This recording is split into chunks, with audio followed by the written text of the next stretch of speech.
Chapter 2009. You know what to do. Shao Yunduan's gaze bore into him, his eyes deep and penetrating. There were aspects that eluded me before, but now they've become clear. Miss Lu, it seems old Master Zhuang has long been affiliated with your Mei family. Was it your plan for him to present the dancer to me, aiming to bind me to your cause? Third Old Master Mei was startled, taken aback by the astuteness displayed by the young Lord Shao. Of course he couldn't admit to such manipulation. Lord Shao, you misunderstand. While it's true we seek to align ourselves with you, it's because of your evident talents at such a young age. Your future prospects are undoubtedly promising. For the Mei family, having you as an ally would be immensely advantageous. Is that so surprising? Yet, as he spoke, Third Old Master Mei felt a surge of indignation. Whether it was wielding power, conducting business, or amassing wealth, the ultimate goal was to indulge in life's pleasures. He refused to believe that officials were devoid of desires for wealth and indulgence. Despite the Mei family's attempts at extending goodwill, Lord Shao had rebuffed them, even rejecting the advances of a beautiful woman offering herself as an ally. Do not entertain the idea of a jealous woman within the family, Third Old Master Mei mused, dismissing it outright. How could jealousy exist in the world? It was simply a reflection of men's shortcomings. However, Lord Shao was far from incompetent. If he were, how many individuals in this world could be considered competent? His rejection of the Mei family's offers left Third Old Master Mei feeling frustrated. It seemed Lord Shao's refusal was resolute. The presence of such an enigmatic figure was infuriating. Realizing their attempts at extending goodwill and seeking protection were futile, the Mei family took a gamble. But they never anticipated failure at the final hurdle. Reflecting on this, Third Old Master Mei grappled with profound dissatisfaction. He couldn't comprehend how their carefully laid plans had been uncovered. Moreover, their defeat at the hands of just 3 opponents was a bitter pill to swallow. In his grief and indignation, Third Old Master Mei questioned whether good fortune truly existed in this world. It was too absurd. This was the first time he had been defeated in such a cowardly manner. Yet he couldn't express his frustration. Shao Yunduan cast a disdainful glance at him. Your words are mere sophistry. The Mei family holds significant sway in An's province, deeply embedded in its power structures. I haven't even touched the Fan family, let alone you who have done no wrong. While you may extend friendship, you wouldn't resort to such desperate and unscrupulous measures unless under duress.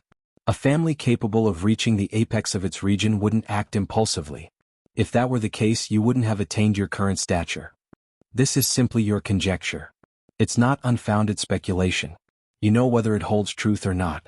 And speaking of which, you're likely not from the Tiger Head tribe. Otherwise, you wouldn't have taken action today. The Tiger Head tribe had been the first to succumb to the authorities, suffering a devastating defeat. Considering the tribe's concern for its reputation, they wouldn't openly disclose the extent of their downfall. If Third Old Master Mei hailed from the Tiger Head tribe, he would be privy to the truth. Moreover, the Mei family's methods were vastly different from those of the tribal leaders, indicating differing motives. If they had harbored fear, they would have acted preemptively instead of awaiting the authorities' preparations. If you find any errors, ads pop up, ads redirect, broken links, non-standard content, etc., please let us know reports so we can fix it as soon as possible. Chapter 2010. Interrogation. Third Old Master Mei was also a mountain bandit, so it was even more implausible for the other 2 members of the Mei family not to be aware of it. Such matters were not merely personal. With his identity, the Mei family would undoubtedly reap significant benefits over the years. Shao Yunduan pressed on. Now only the Min family tribe and Liuhe Fort remain. It must be Liuhe Fort, correct? All the leaders of the Min family tribe bear the surname Min, and I doubt you're the type to change your surname. If it seems apparent. Shao Yunduan noted the shock and panic in Third Old Master Mei's eyes, rendering a response unnecessary. Suppressing the turmoil in his heart, Third Old Master Mei retorted, Lord Shao, if you wish to accuse me, do so directly. Are you attempting to condemn me with such a ludicrous accusation? Shao Yunduan retorted, you've orchestrated assassinations of court officials. Your fate is sealed. Do you believe the Mei family will remain unscathed? Do you believe it'll spare the Mei family? You! Third Old Master Mei exclaimed. Since you dared to act, you must bear the consequences, Shao Yunduan declared.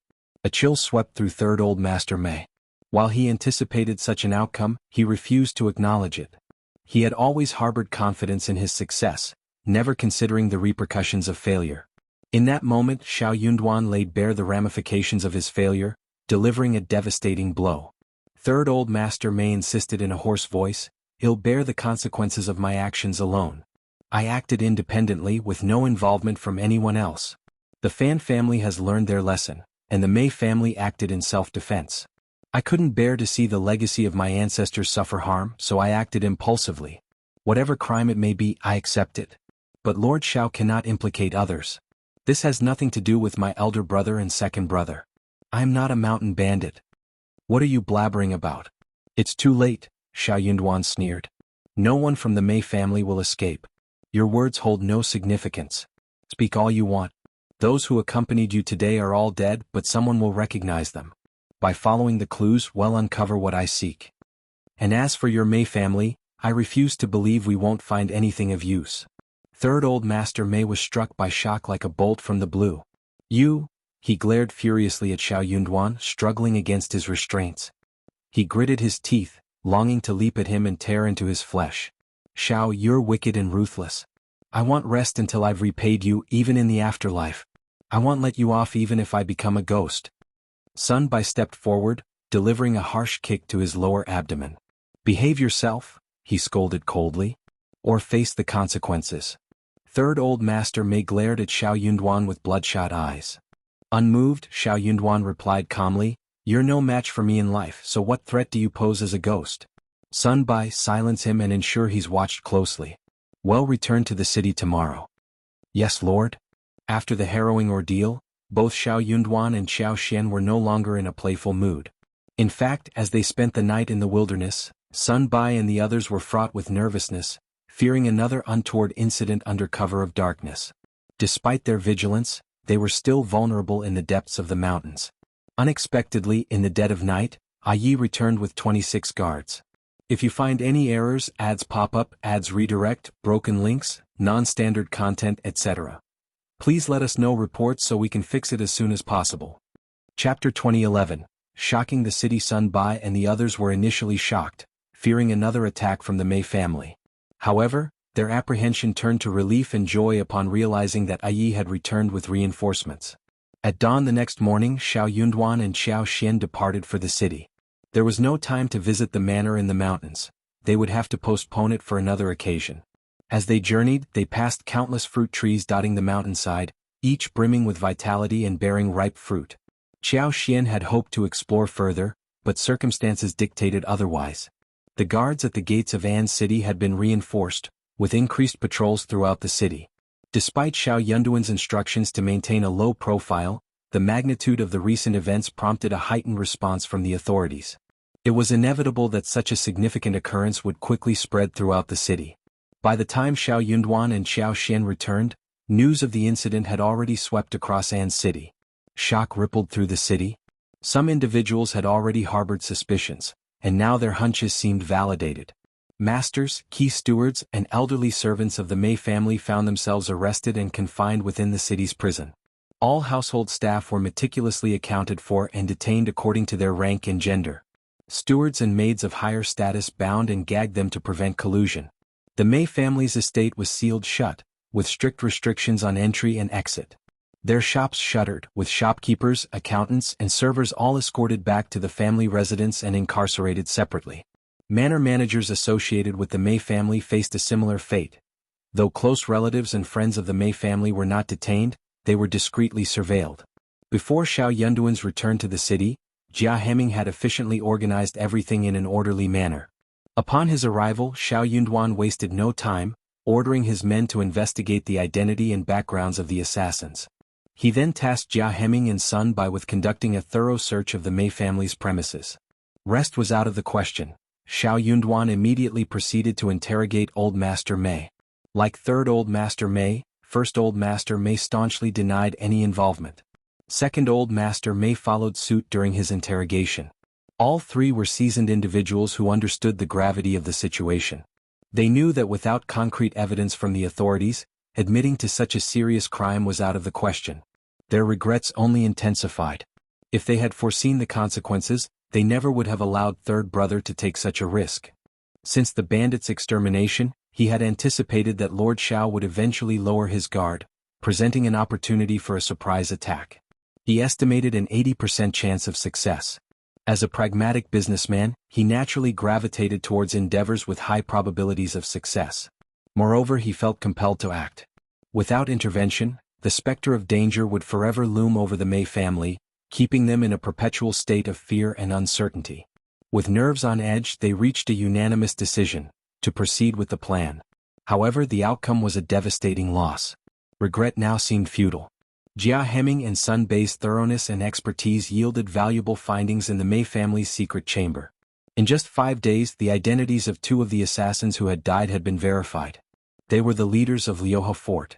The evidence was conclusive, and the Mei family was annihilated overnight. If you find any errors, ads pop up, ads redirect, broken links, non-standard content, etc., please let us know reports so we can fix it as soon as possible. Chapter 2012. The Fall of the Mei Family. At this juncture, only one of the 3 prominent clans remained in An's prefecture city. The Bai family and Wen family, now aligned with Shao Yunduan, began to assert their presence. Historically, the Hua family, the sole remaining clan of the 3, maintained a low profile, appearing weak and uncompetitive. They shunned ostentation, preferring a tranquil existence. Their family members were known for their amiable demeanor. Many sighed in disbelief. Who would have imagined that the once understated Hua family would emerge triumphant? They now stood as the most illustrious among the 3. It became evident that maintaining a low profile was the path to true success. With the fall of the Mei family, the local power dynamics in An's prefecture city underwent a significant shift. All assets under the Mei family's ownership were redistributed. To everyone's surprise, the prefect's wife declined any claims this time. Qiao Xian deemed it unnecessary. With Liuhe Manor's expansive holdings, absorbing too many additional properties would prove burdensome. In the future, when she had the time, expanding her holdings wouldn't pose a challenge. Exploration was well within her capabilities. Furthermore, with the vast expanse of land at Liuhe Manor, it was more than sufficient for dealing with the hidden valley in Meili Town they had previously discovered. Shortly after Qiao Xian and Anan returned to their hometown, Shao Yunduan arranged for the construction of the hot spring villa. Utilizing local materials to construct a wooden house and utilizing natural water sources to create hot spring pools didn't require intricate designs. Everything was kept simple and straightforward, making the process relatively easy. Ai proposed the idea of establishing a pasture and raising cattle, sheep, and horses. While acquiring cattle and sheep was straightforward, obtaining horses posed a challenge. However, since wild horses roamed the area, arrangements could be made to capture and domesticate them. Shao Yunduan found the idea intriguing but decided to discuss it with Qiao Xian first before making any commitments. Qiao Xian and her son had only returned home a few days prior, but upon hearing Shao Yunduan's proposal, she readily lent her support. She believed that even if they couldn't capture the entire herd of wild horses, they could still manage to secure a significant portion alive. With her presence, success was assured. Accessing that area for leisure was effortless for her, and her presence would deflect any suspicions. The vastness of the land made establishing a ranch a lucrative venture. Qiao Xian had little interest in involving herself in the Mei family's affairs. Her reluctance to participate meant the other family clans in An City faced no opposition. Following a round of competition and behind-the-scenes negotiations, they swiftly divided up the Mei family's assets, tacitly excluding the Fan clan and the Lu clan from the proceedings. Needless to say, Lord Shao harbored no desire to witness the further development of the Fan family. Moreover, the third daughter of the Lu family had incurred Lord Shao's wrath, ensuring they wouldn't be allowed to capitalize on the situation. These 2 families seemed oblivious to their standing. While Lord Shao had shown magnanimity in letting them off, it didn't imply a willingness to tolerate their resurgence. During such tumultuous times, shouldn't those with sense remain low-key and lead a discreet existence? The Lu family in particular trembled in fear at the collapse of the Mei family, dreading the possibility of being implicated themselves. If you find any errors, ads pop up, ads redirect, broken links, non-standard content, etc., please let us know reports so we can fix it as soon as possible. Chapter 2013. Cheap. If Shao Yunduan were inclined to seek financial gain, he could have easily resorted to extortion, exploiting the Mei family through exorbitant demands or outright robbery. Yet Shao Yunduan wasn't cut from that cloth.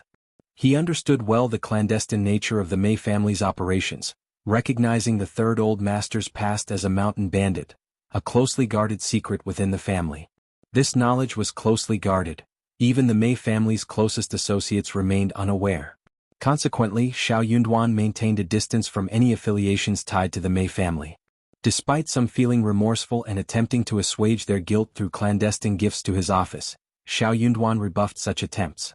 Among the gift givers were the Lu family, though Xiao Yunduan declined their offerings. He discerned the Lu family's innocence in the affair, causing them to breathe a sigh of relief. Observing the Mei family's business heading for auction, the Lu family saw an opportunity to engage without fear of reprisal. In accordance with tradition, the properties up for auction were notably affordable, making them an enticing investment opportunity. Who wouldn't seek to capitalize on such advantageous circumstances? However, to their dismay, they found themselves shunned by other influential family clans, receiving no semblance of respect. The Lu family seethed with anger and resentment. In the past, when the Mei family held sway, no one in An's province would have dared to treat them with such disdain. The Lu family felt the sting of insult added to injury, finding the behavior of others truly despicable. As the Mei family's kin by marriage, they felt entitled to assume control of the family's affairs. Why were they summarily excluded? Their indignation simmered, and they contemplated lodging a complaint with Lord Shao at the state government office. Yet, fear held them back from taking such bold action. Thus, the Lu family harbored deep regret. If only their daughter had chosen to align herself with Lord Shao earlier, they lamented, no one would dare to slight the Lu family in this manner. The Lu family found themselves teetering on the edge of temptation, eager to act but restrained by apprehension. Similarly, the Fang clan felt the pull of opportunity but faced the bitter taste of rejection. Their frustration mirrored that of the Lu family. However, unlike the Lu family's emotional investment, the Fan family had approached the situation with measured expectations. Their disappointment, therefore, was tempered by foresight, unlike the Lu family's raw indignation. Fan Rian couldn't resist stoking the flames of resentment in front of old lady Fan. Imagine if Ruerue were to marry Lord Shao. Suddenly, those who spurned us would scramble to win our favor. They wouldn't dare to turn up their noses or act superior. I never imagined the Mei family harbored such secrets. Lord Shao, your escape must have been harrowing. They nearly succeeded in their nefarious plans. It truly speaks to your good fortune. As they say, surviving disaster brings blessings. One can only wonder what lies ahead for Lord Shao. Mother, if Ruerue were to align with him, it could only benefit our family. Mother, wouldn't you like to see our Fan clan restored to its former glory?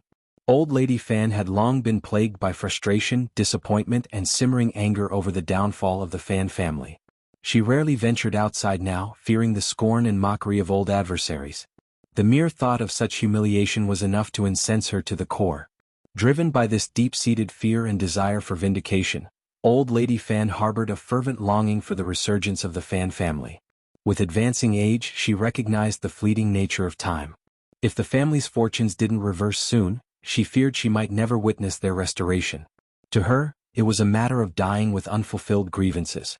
As Fan Rian continued to speak, Old Lady Fan found herself wavering. Surviving calamity often brings about newfound blessings.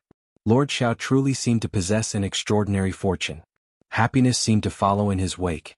If you find any errors, ads pop up, ads redirect, broken links, non-standard content, etc., please let us know reports so we can fix it as soon as possible. Chapter 2014. The most easy way is of a marriage alliance for the Fan family to reclaim its former status. Relying on conventional methods of gradual progression seemed utterly futile. The entrenched opposition from other influential families rendered such a path practically impassable. With limited market opportunities and resources, the Fan clan found themselves precariously positioned, vulnerable to exploitation without a solid foundation. Who among their competitors would willingly allow the Fan clan to rise again? Moreover, the pace of conventional methods felt agonizingly slow. Old Lady Fan fretted that she might not live to witness the family's revival. Given these constraints, the only viable option seemed to be taking a shortcut.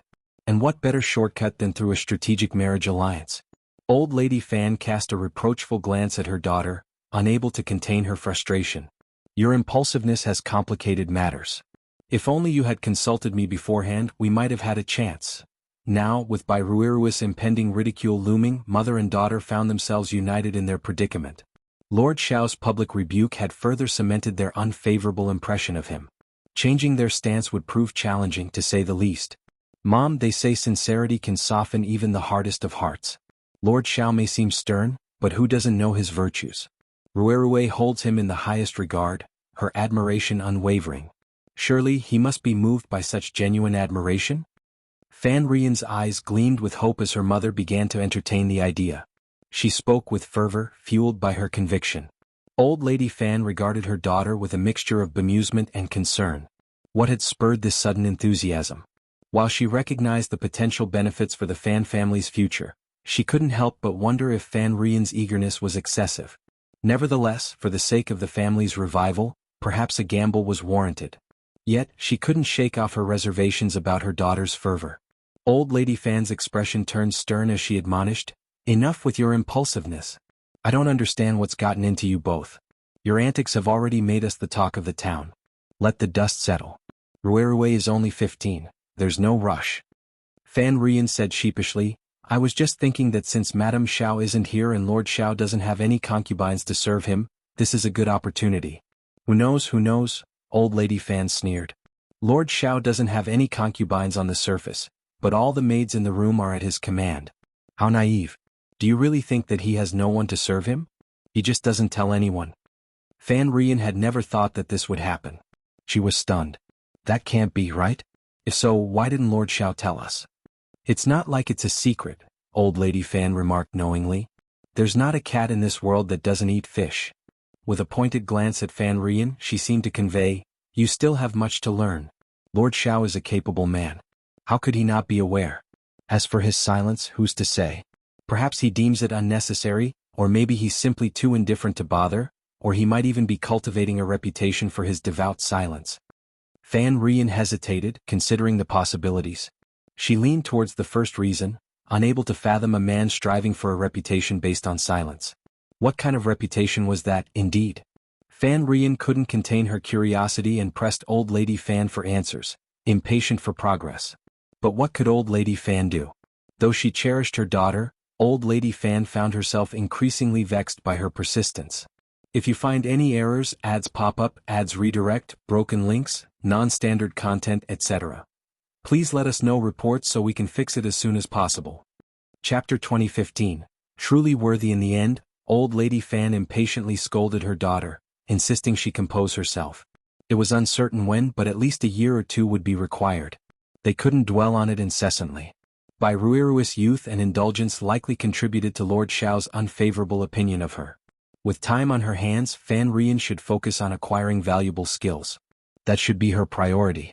Fan Rian couldn't argue with this logic. After some consideration, she resigned herself to wait for a year and a half, no longer feeling the need to rush. During the Dragon Boat Festival, An City bustled with the excitement of the Grand Dragon Boat Race, drawing both Xiao Yunduan and Xiao Xian into the festivities. It was a vibrant affair. With the successful conclusion of this lively event, the tensions among the prominent families in An's province eased considerably, particularly those with ties to the Mei family. At last they could breathe a collective sigh of relief. Since then An's province flourished. Families, merchants and landowners alike enthusiastically complied with the prefect's directives. The province's economy thrived with each passing day, leading to an improvement in the citizens' quality of life. Qiao Xian, as the prefect's wife, found herself basking in newfound prestige. Wherever she went, she was met with respectful flattery.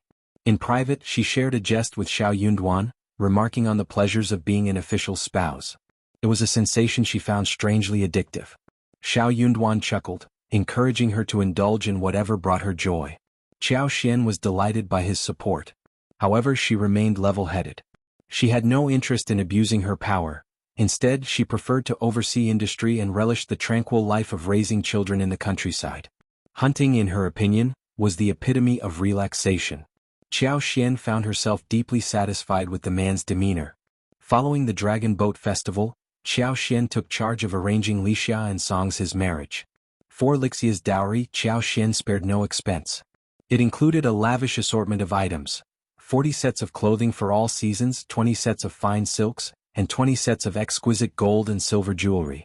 Among these treasures was a set of gold jewelry adorned with gems and pearls, 2 pairs of jade bracelets, a pair of heirloom bottles symbolizing prosperity, and a complete set of mahogany furniture, comprising a canopy bed, wardrobe, dressing table, chest of drawers and standing screen. And that was merely the tip of the iceberg. Numerous smaller items and a substantial sum of 1,000 taels of silver rounded out the impressive dowry. Throughout the years, Lixia had received numerous gifts of money, silver and various other treasures, all totaling at least 1,000 taels of silver. As for Songshi, he naturally presented Lixia with a generous betrothal gift. Having grown up alongside Lixia, their fondness for each other had blossomed over the years. Perhaps it was due to Lixia's close relationship with Qiao Xian, but regardless, Song's affection for her was genuine. In order to preserve Lixia's dignity, he spared no expense in his offerings. Apart from a few token items like wine, snacks and candied plums, Qiao Xian held nothing back, ensuring that every gift was bestowed upon Lixia with love and care. Qiao Xian and Shao Yunduan possessed a plethora of properties in An's province. Even if Shao Yunduan didn't hold an official position there, someone would still need to manage these estates. Songshi might even visit occasionally. Thus, they decided to acquire a house in An's province. The property wasn't extravagant, occupying less than 2 mu of land. It comprised a dozen or so well-built houses, with a spacious backyard that could easily be transformed into a charming garden. What made this residence truly remarkable was its proximity to the state government office, providing unparalleled convenience for Shao Yunduan and Lixia to commute between their home and work. If you find any errors, ads pop up, ads redirect, broken links, non-standard content, etc., please let us know reports so we can fix it as soon as possible. Chapter 2016. Lixia gets married. Given their busy schedules, Qiao Xian and Shao Yunduan enlisted the help of a maid and a valet to manage household tasks. Additionally, they hired a kitchen maid to tend to cooking and laundry duties. In the latter part of the previous year, Songshi had diligently overseen the renovation of their new home, ensuring it was ready for Lixia's wedding. The festivities surrounding Lixia's nuptials were joyous and spirited, drawing envy from both the staff within the state office and residents of An's prefecture city. The abundance of dowry items far surpassed anything seen in even the wealthiest households. The wives of the state office clerks couldn't help but feel envious and resentful. They knew that when their own daughters married in the future, they wouldn't hold a candle to Lixia, a mere maid. The prefect's wife had been exceedingly generous. As Lixia bid farewell to the pavilion, tears welled in her eyes as she bowed deeply to Qiao Xian and Shao Yunduan, expressing her heartfelt gratitude. Back when she was purchased from the human broker by her master, Lixia had only dared to hope for an existence free from beatings and scoldings. Who could have imagined that such a day would dawn upon her? Following her marriage, Lixia assumed the role of Qiao Xian's wife while still managing household affairs. Qiao Xian also broached the topic with Mian and Yi, expressing her desire to arrange weddings for them as well.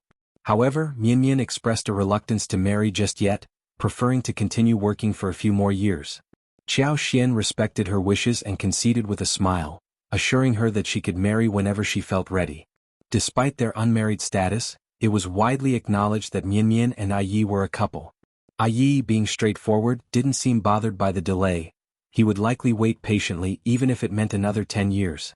As for Lixia, although he showed no inclination towards marriage, his age indicated that he could only remain unmarried for another 2 years at most. Meanwhile, despite the gradual accumulation of experience by Kaihua, Kaiwe, and others, the household still faced a shortage of manpower.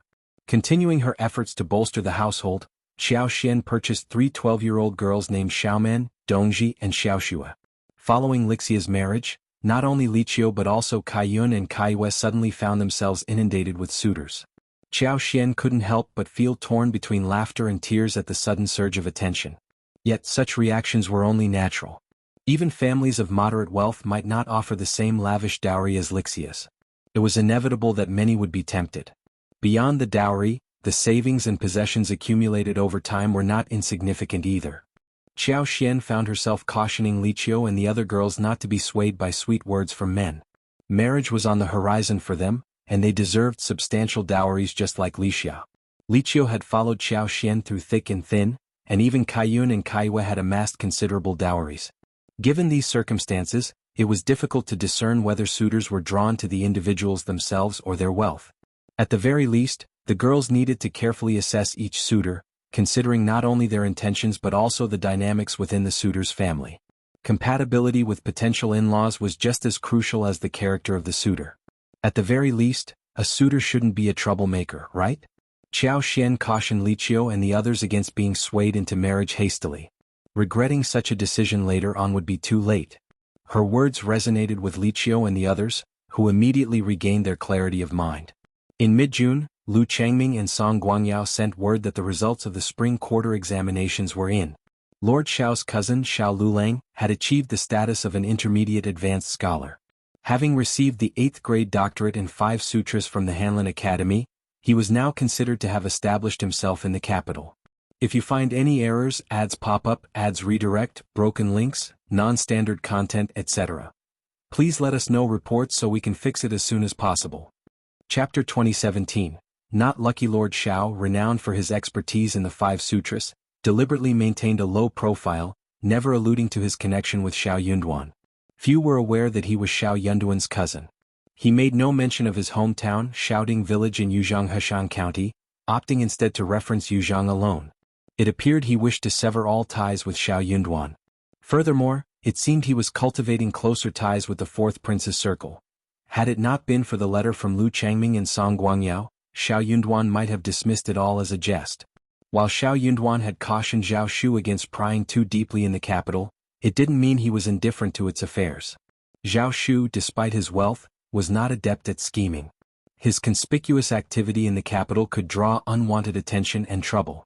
Before departing, Xiao Yunduan had instructed Lu Changming and others to keep a watchful eye on certain individuals, urging vigilance and caution. He emphasized the importance of maintaining a distance from potentially risky alliances. The news of Xiao Lulang's intermediate status left Xiao Yunduan incredulous. "It's hard to believe," he remarked, not out of disdain for Xiao Lulang, but out of a keen understanding of his cousin's capabilities. Xiao Lulang had barely scraped through as the last among the recommended candidates. If he were to attempt the exam again, it was doubtful he'd even secure an intermediate status, let alone achieve the rank of advanced scholar. Xiao Yunduan knew this all too well. It seemed implausible that Xiao Lulang had attained such a prestigious title based solely on his abilities. When Lu Changming and the others mentioned Xiao Lulang's proximity to the 4th Prince, Xiao Yunduan's suspicions were confirmed. So that was the crux of the matter. It was likely that the 4th Prince had orchestrated Xiao Lulang's elevation to advanced scholar, not out of genuine recognition of his talents, but as a calculated move to exert control over him. Xiao Yunduan couldn't help but feel a sense of foreboding. It appeared his cousin had unwittingly become a pawn in a much larger game. The uncertainty of the future necessitated preparedness. To the 4th Prince, Xiao Lulang was merely an advanced scholar, a pawn easily manipulated. His placement in the capital could serve the prince's agenda in unforeseen ways. Xiao Yunduan couldn't shake off his disgust. He hastily instructed Lu Changming and the others to closely monitor Xiao Lulang. If he acted recklessly, they were authorized to intervene and teach him a lesson to curb his audacity. Despite his reservations, Xiao Yunduan couldn't remove Xiao Lulang from his position in the intermediate school or at Hanlin Academy. It came as no surprise to Xiao Yunduan that Xiao Lulang hadn't mentioned him.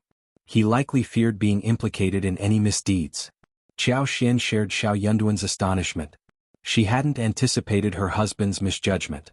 "When word of this reaches 3rd uncle and 3rd aunt-in-law, they'll be insufferably smug," remarked Xiao Yunduan with a sneer. "Indeed," he continued sarcastically, "look at their accomplished son flourishing in the capital. He's surpassed me by leaps and bounds." Qiao Xian chuckled in agreement. "Let them revel in their pride for now. I'll be satisfying to see them fall from their pedestal in a few years." Xiao Yunduan's expression hardened. "Indeed, that's unlikely." Qiao Xian's smile widened. "Then let's watch and wait. Instruct Lu Changming and the others to keep a close watch on him and prevent any missteps." Xiao Yunduan nodded. "Agreed. Let's observe from a distance." It was likely that the 4th Prince had taken Xiao Lulang under his wing in the capital. As long as he remained there, the prince could assign him a minor role and keep him under his thumb. If needed, he could be utilized in the future. And if not, the prince wouldn't incur any losses. If you find any errors, ads pop up, ads redirect, broken links, non-standard content, etc., please let us know reports so we can fix it as soon as possible. Chapter 2018. Green smoke from the ancestral grave. In such circumstances, Xiao Lulang seemed inconsequential. While living in the capital held some significance, making a name for himself appeared unattainable. Yet Xiao Yunduan found himself unexpectedly longing for him, despite their time apart. Word swiftly spread to the village that Xiao Lulang had ascended to the rank of advanced scholar and secured a position at the prestigious Hanlin Academy. With the finesse of the spring and autumn brush, he penned a letter bearing auspicious tidings. Of course, he omitted his own achievement as an advanced scholar. Such humility was customary. To the villagers, the distinction of an advanced scholar might have been unfamiliar, but the stature of scholars was widely known. He couldn't risk losing face. In his missive, he merely conveyed his success in the advanced scholar examination and his commendation by esteemed figures, leading to his tenure at the Imperial Forest Academy in the capital. He casually remarked on the exclusivity of Hanlin Academy, where only a select few, numbering no more than 20, were admitted each spring examination, all of them notably exceptional. Initially intending to return to his hometown to honor his ancestors, he explained that his duties at the apex demanded his undivided attention, leaving no room for a homecoming. Official matters, after all, took precedence. Shouting Village erupted into excitement once more. The Shao family is truly blessed. Yes, their luck knows no bounds. Who would have thought Xiao Lulang would rise to the ranks of an advanced scholar? And to stay in the capital as an official, esteemed by both leaders and nobles. His future is boundless, surpassing even Mr. Primus. Indeed, once he's an official, the comparisons will shift. Many advanced scholars have brighter prospects than Primus. Third Uncle and Ms. Ma are already dreaming of a prosperous future. Comparisons can be infuriating indeed. Meanwhile, Third Uncle and Ms. Ma practically floated with pride, their happiness palpable. They practically skipped along, grinning from ear to ear.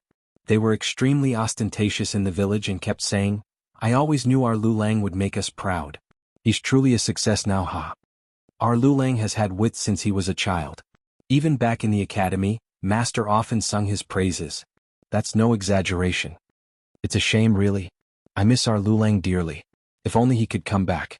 But with the nobles and higher-ups valuing him so much, they're keeping him for something big. So, business takes precedence. This time around they were more cunning. They extolled their own virtues without dragging Xiao Yunduan into it. Yet their haughty demeanor spoke volumes. They had no desire to compete with the main branch of the family or Xiao Yunduan. After all, Xiao Yunduan couldn't hold a candle to them. Who else had they heard of being esteemed by the leader? When Tao Tao married Zhao Shu, they weren't as envious or resentful. Their son was already a high-ranking official in the capital, with a far brighter future than Xiao Yunduan's. They had no need to worry about Xiroda's family. Xiaoji was marrying into an official's household. Being an official's wife wouldn't be easy. Thankfully, they hadn't let go of Xiroda's family affairs in the past. And they couldn't afford to do so now. They needed to swiftly dispatch a letter to Lulang. Finding a suitable family for Xiaoji in the capital was paramount. The second section of the family of the Shao family was so annoyed. Ms. Niu and second Unruly kept scolding their son and daughter-in-law, but they did not like them at all. If you find any errors, ads pop up, ads redirect, broken links, non-standard content, etc., please let us know reports so we can fix it as soon as possible. Chapter 2019. Miss Fang disregarded this MS. Niu and second uncle berated their two sons as useless for not attending school. They pointed fingers at the main branch of the family, accusing them of favoritism. Why didn't Xiao Lulang ensure his own sons received an education like he did? If he had, our boys might be esteemed scholars by now. Xiao Erlang and Xiao Xilang felt utterly demoralized. What had they done to deserve constant scolding and trouble? But studying wasn't something they excelled at, no matter how much envy they harbored. After finishing their tirade against their sons and daughters-in-law, Ms. Niu and second uncle turned their attention to Xianwen, pressuring him to work harder. Their sons were beyond redemption. They would have to pin their hopes on their grandchildren now. But how could Xianwen endure such suffering? His protests echoed through the courtyard. Life in the second branch of the family's household was filled with the sounds of children being reprimanded and punished daily.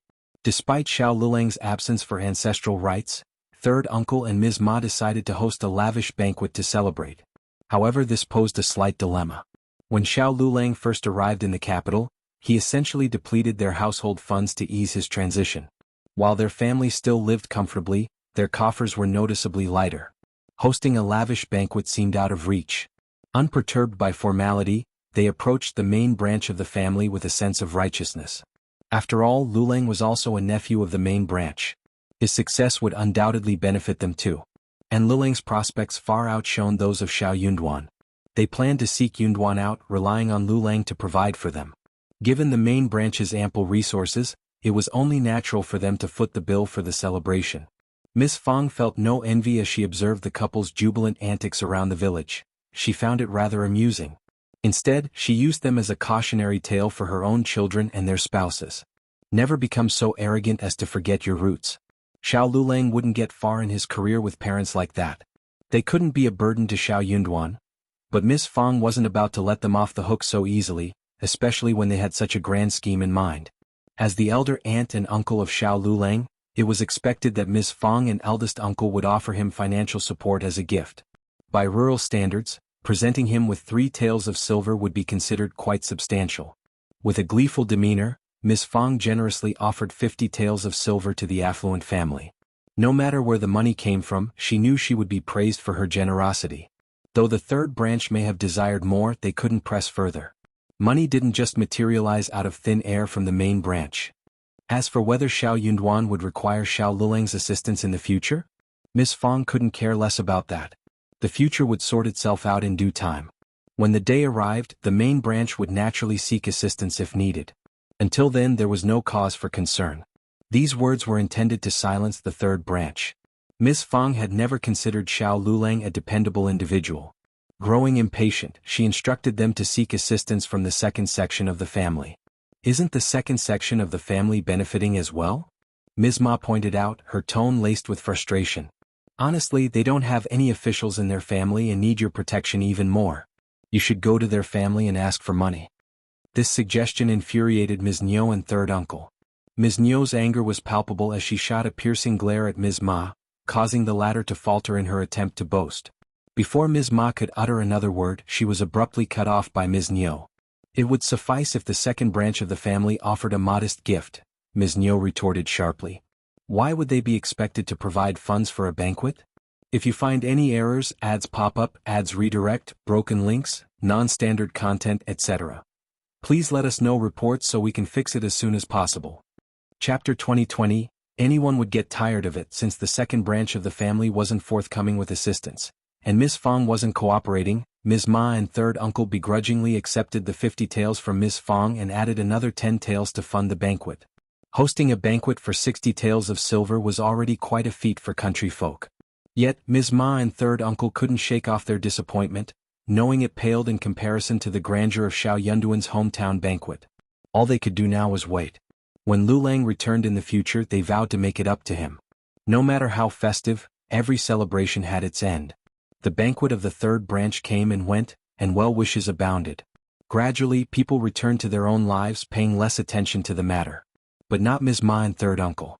The couple appeared intoxicated with joy, parading around with their heads held high, eagerly awaiting flattery and praise.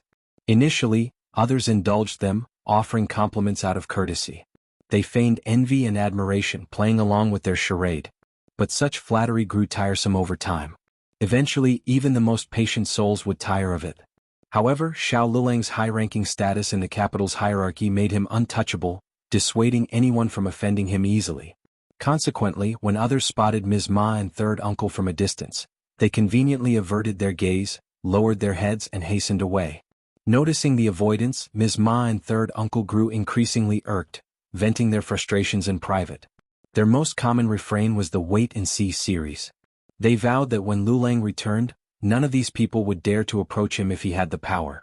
And if they had the means, they wouldn't need to rely on their family's support in the future. Meanwhile, at the main branch of the family, Xiao Yunduan dispatched someone to fetch Miss Fang and eldest uncle for a brief visit at the end of June. Ecstatic, Miss Fang and eldest uncle couldn't contain their joy. Of course, they would eagerly accept the invitation to their son's abode. The entire family accompanied them, leaving only a caretaker and Chunyu behind to tend to the household. Before departing, Miss Fang instructed the land officer to look after their affairs and reminded the housekeeper to defer to the main branch's authority, ensuring no decisions were made without their consent. If anyone dared to stir up trouble, they would seek justice from the land officer, a clear indication of their vigilance against the third branch of the family. It was evident that they were wary of potential disruptions from the third branch, as they were the only ones audacious enough to instigate conflicts with the main branch. Unless eldest uncle passed away one day, the animosity from the third branch would continue unabated, resulting in occasional flare-ups. They couldn't seem to learn their lesson. When Xiao Yunduan sent for them, the entire first branch of the Shao family eagerly packed their belongings and embarked on the journey with 2 large carriages, one for the maids and the other for Xiao Yunduan and Xiao Xian. Accompanied by 10 mounted guards, they set out. This spectacle evoked envy and admiration from the villagers. Those who had once believed Xiao Lulang held more promise than Xiao Yunduan underwent a change of heart. They now saw the superiority of Xiao Yunduan. After all, he was the primus.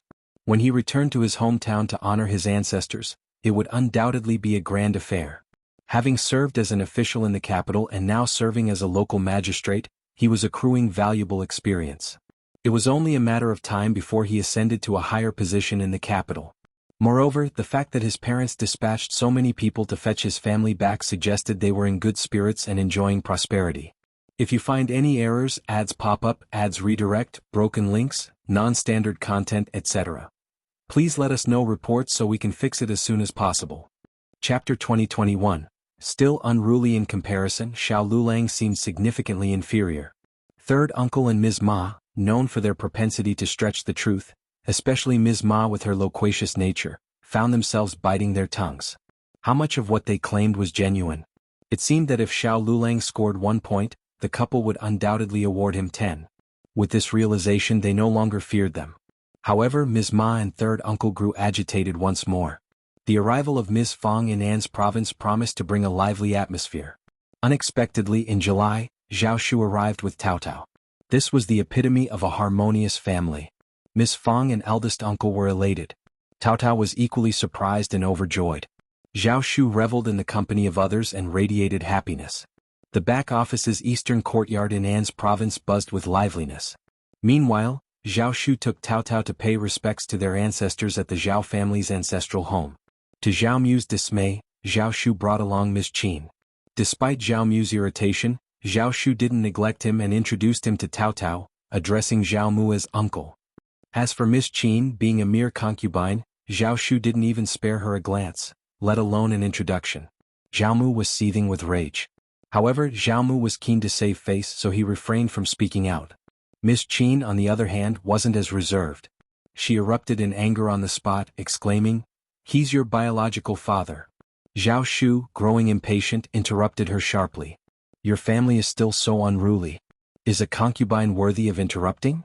If she were in our residence, such unruliness would have been disciplined long ago. And I have only one father. If anyone doubts it, they can take it up with the patriarch." "You, what about you? Uncle, your concubine truly lacks decorum.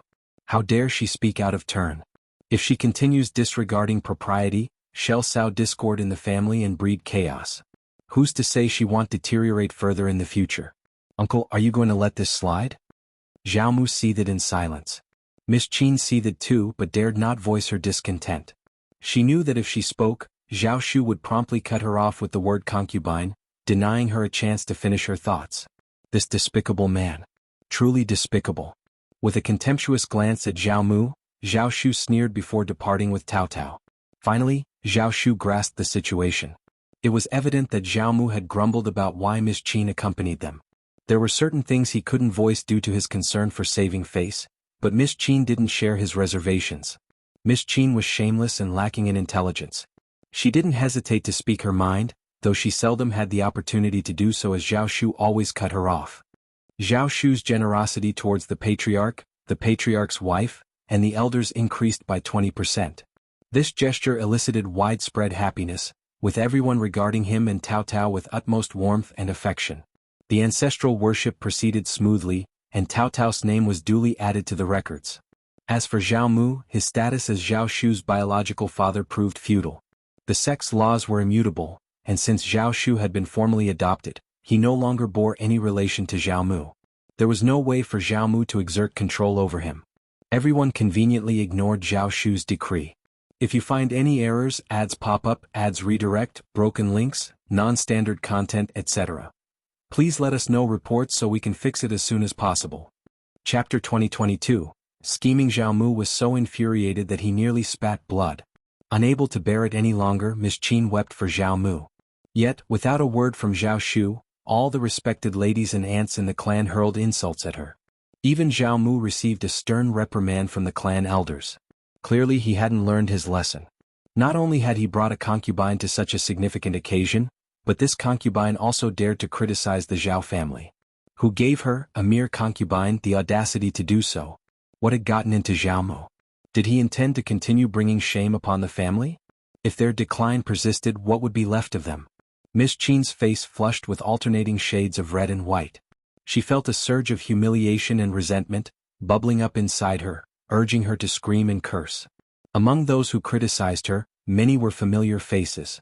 When her old master was still the wealthiest man in Yangzhou, none of them dared to call her a concubine. They all smiled and spoke respectfully to her. They addressed her as Madame Qin.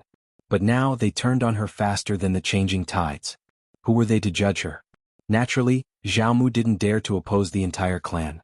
He could only swallow his pride, publicly apologize and chastise Miss Qin. Yet, under Zhao Shu's watchful and seemingly amused gaze, Zhao Mu felt his blood boil, his face burning with shame. Yet, Zhao Mu remained adamant about not returning to his own abode. Of course he had brought Miss Qin here for the sake of Zhao Shu and Tao Tao. He had hoped that Zhao Shu would exhibit greater maturity and wisdom after marriage, allowing them to have a heartfelt conversation. After all, they were father and son by blood. However, Zhao Mu hadn't anticipated that Zhao Shu would still retain his fiery temper. Regret gnawed at Zhao Mu incessantly. He should have taken Zhao Shu under his wing instead of allowing Madame Zheng to raise him. He ought to have imparted his wisdom personally. Aside from Zhao Shu's speculated motives, there was another reason for bringing Miss Qin along: to foster a bond between her and Tao Tao. From Zhao Mu's perspective, Xiao Tao Tao was merely a humble country girl. Zhao Shu had wedded her solely because her brother ascended to the primus position. What did she understand? Miss Qin possessed a silver tongue and wisdom. If she applied herself, she could surely win over Xiao Tao Tao.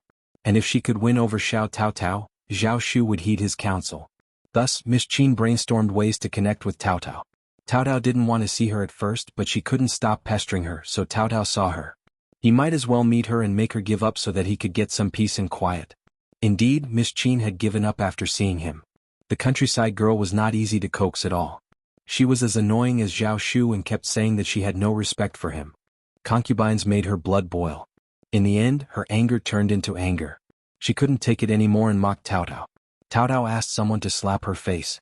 Not only did Miss Qin receive a slap, but she was also escorted by someone to lodge a complaint with the patriarch's wife, resulting in another reprimand. Even Zhao Mu wasn't spared. Both of them left, seething with indignation.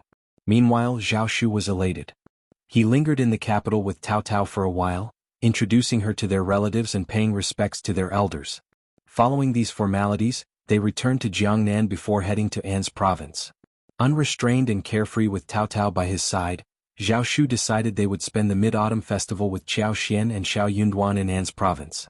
If you find any errors, ads pop up, ads redirect, broken links, non-standard content, etc., please let us know reports so we can fix it as soon as possible. Chapter 2023, 2 years. What a stroke of luck that Miss Fang and the others happened to be here too. This was an even more delightful surprise. Following the transitional autumn, Yuezhing Shao joined them as well. Qiao Xian, Yuezhing Shao, and Zhao Shu resumed their business discussions. They were able to procure various goods like herbs, tea leaves, fabrics, and timber from An's province. With the collaborative efforts of both families, they could handle any quantity of goods. Their plans unfolded seamlessly. They selected a location and acquired property in An's prefecture city to establish a shop and warehouse. They made a conscious decision not to compete with businesses in An's prefecture city. Instead, they engaged in buying and selling goods outside the city, conducting their trade. Their presence was welcomed by local trading companies. Their involvement promised increased vitality in local commerce, a mutually beneficial arrangement. By mid-September, Miss Fang and eldest uncle found themselves unable to stay longer. With the autumn harvest season beckoning, they had to return home promptly. Thus, the entire family embarked on their journey back. Though there was a tinge of sadness upon parting, they found solace in the closeness they had cultivated and the newfound ease of travel between their locations. Winter gave way to spring and time slipped by unnoticed, marking the passage of 2 years.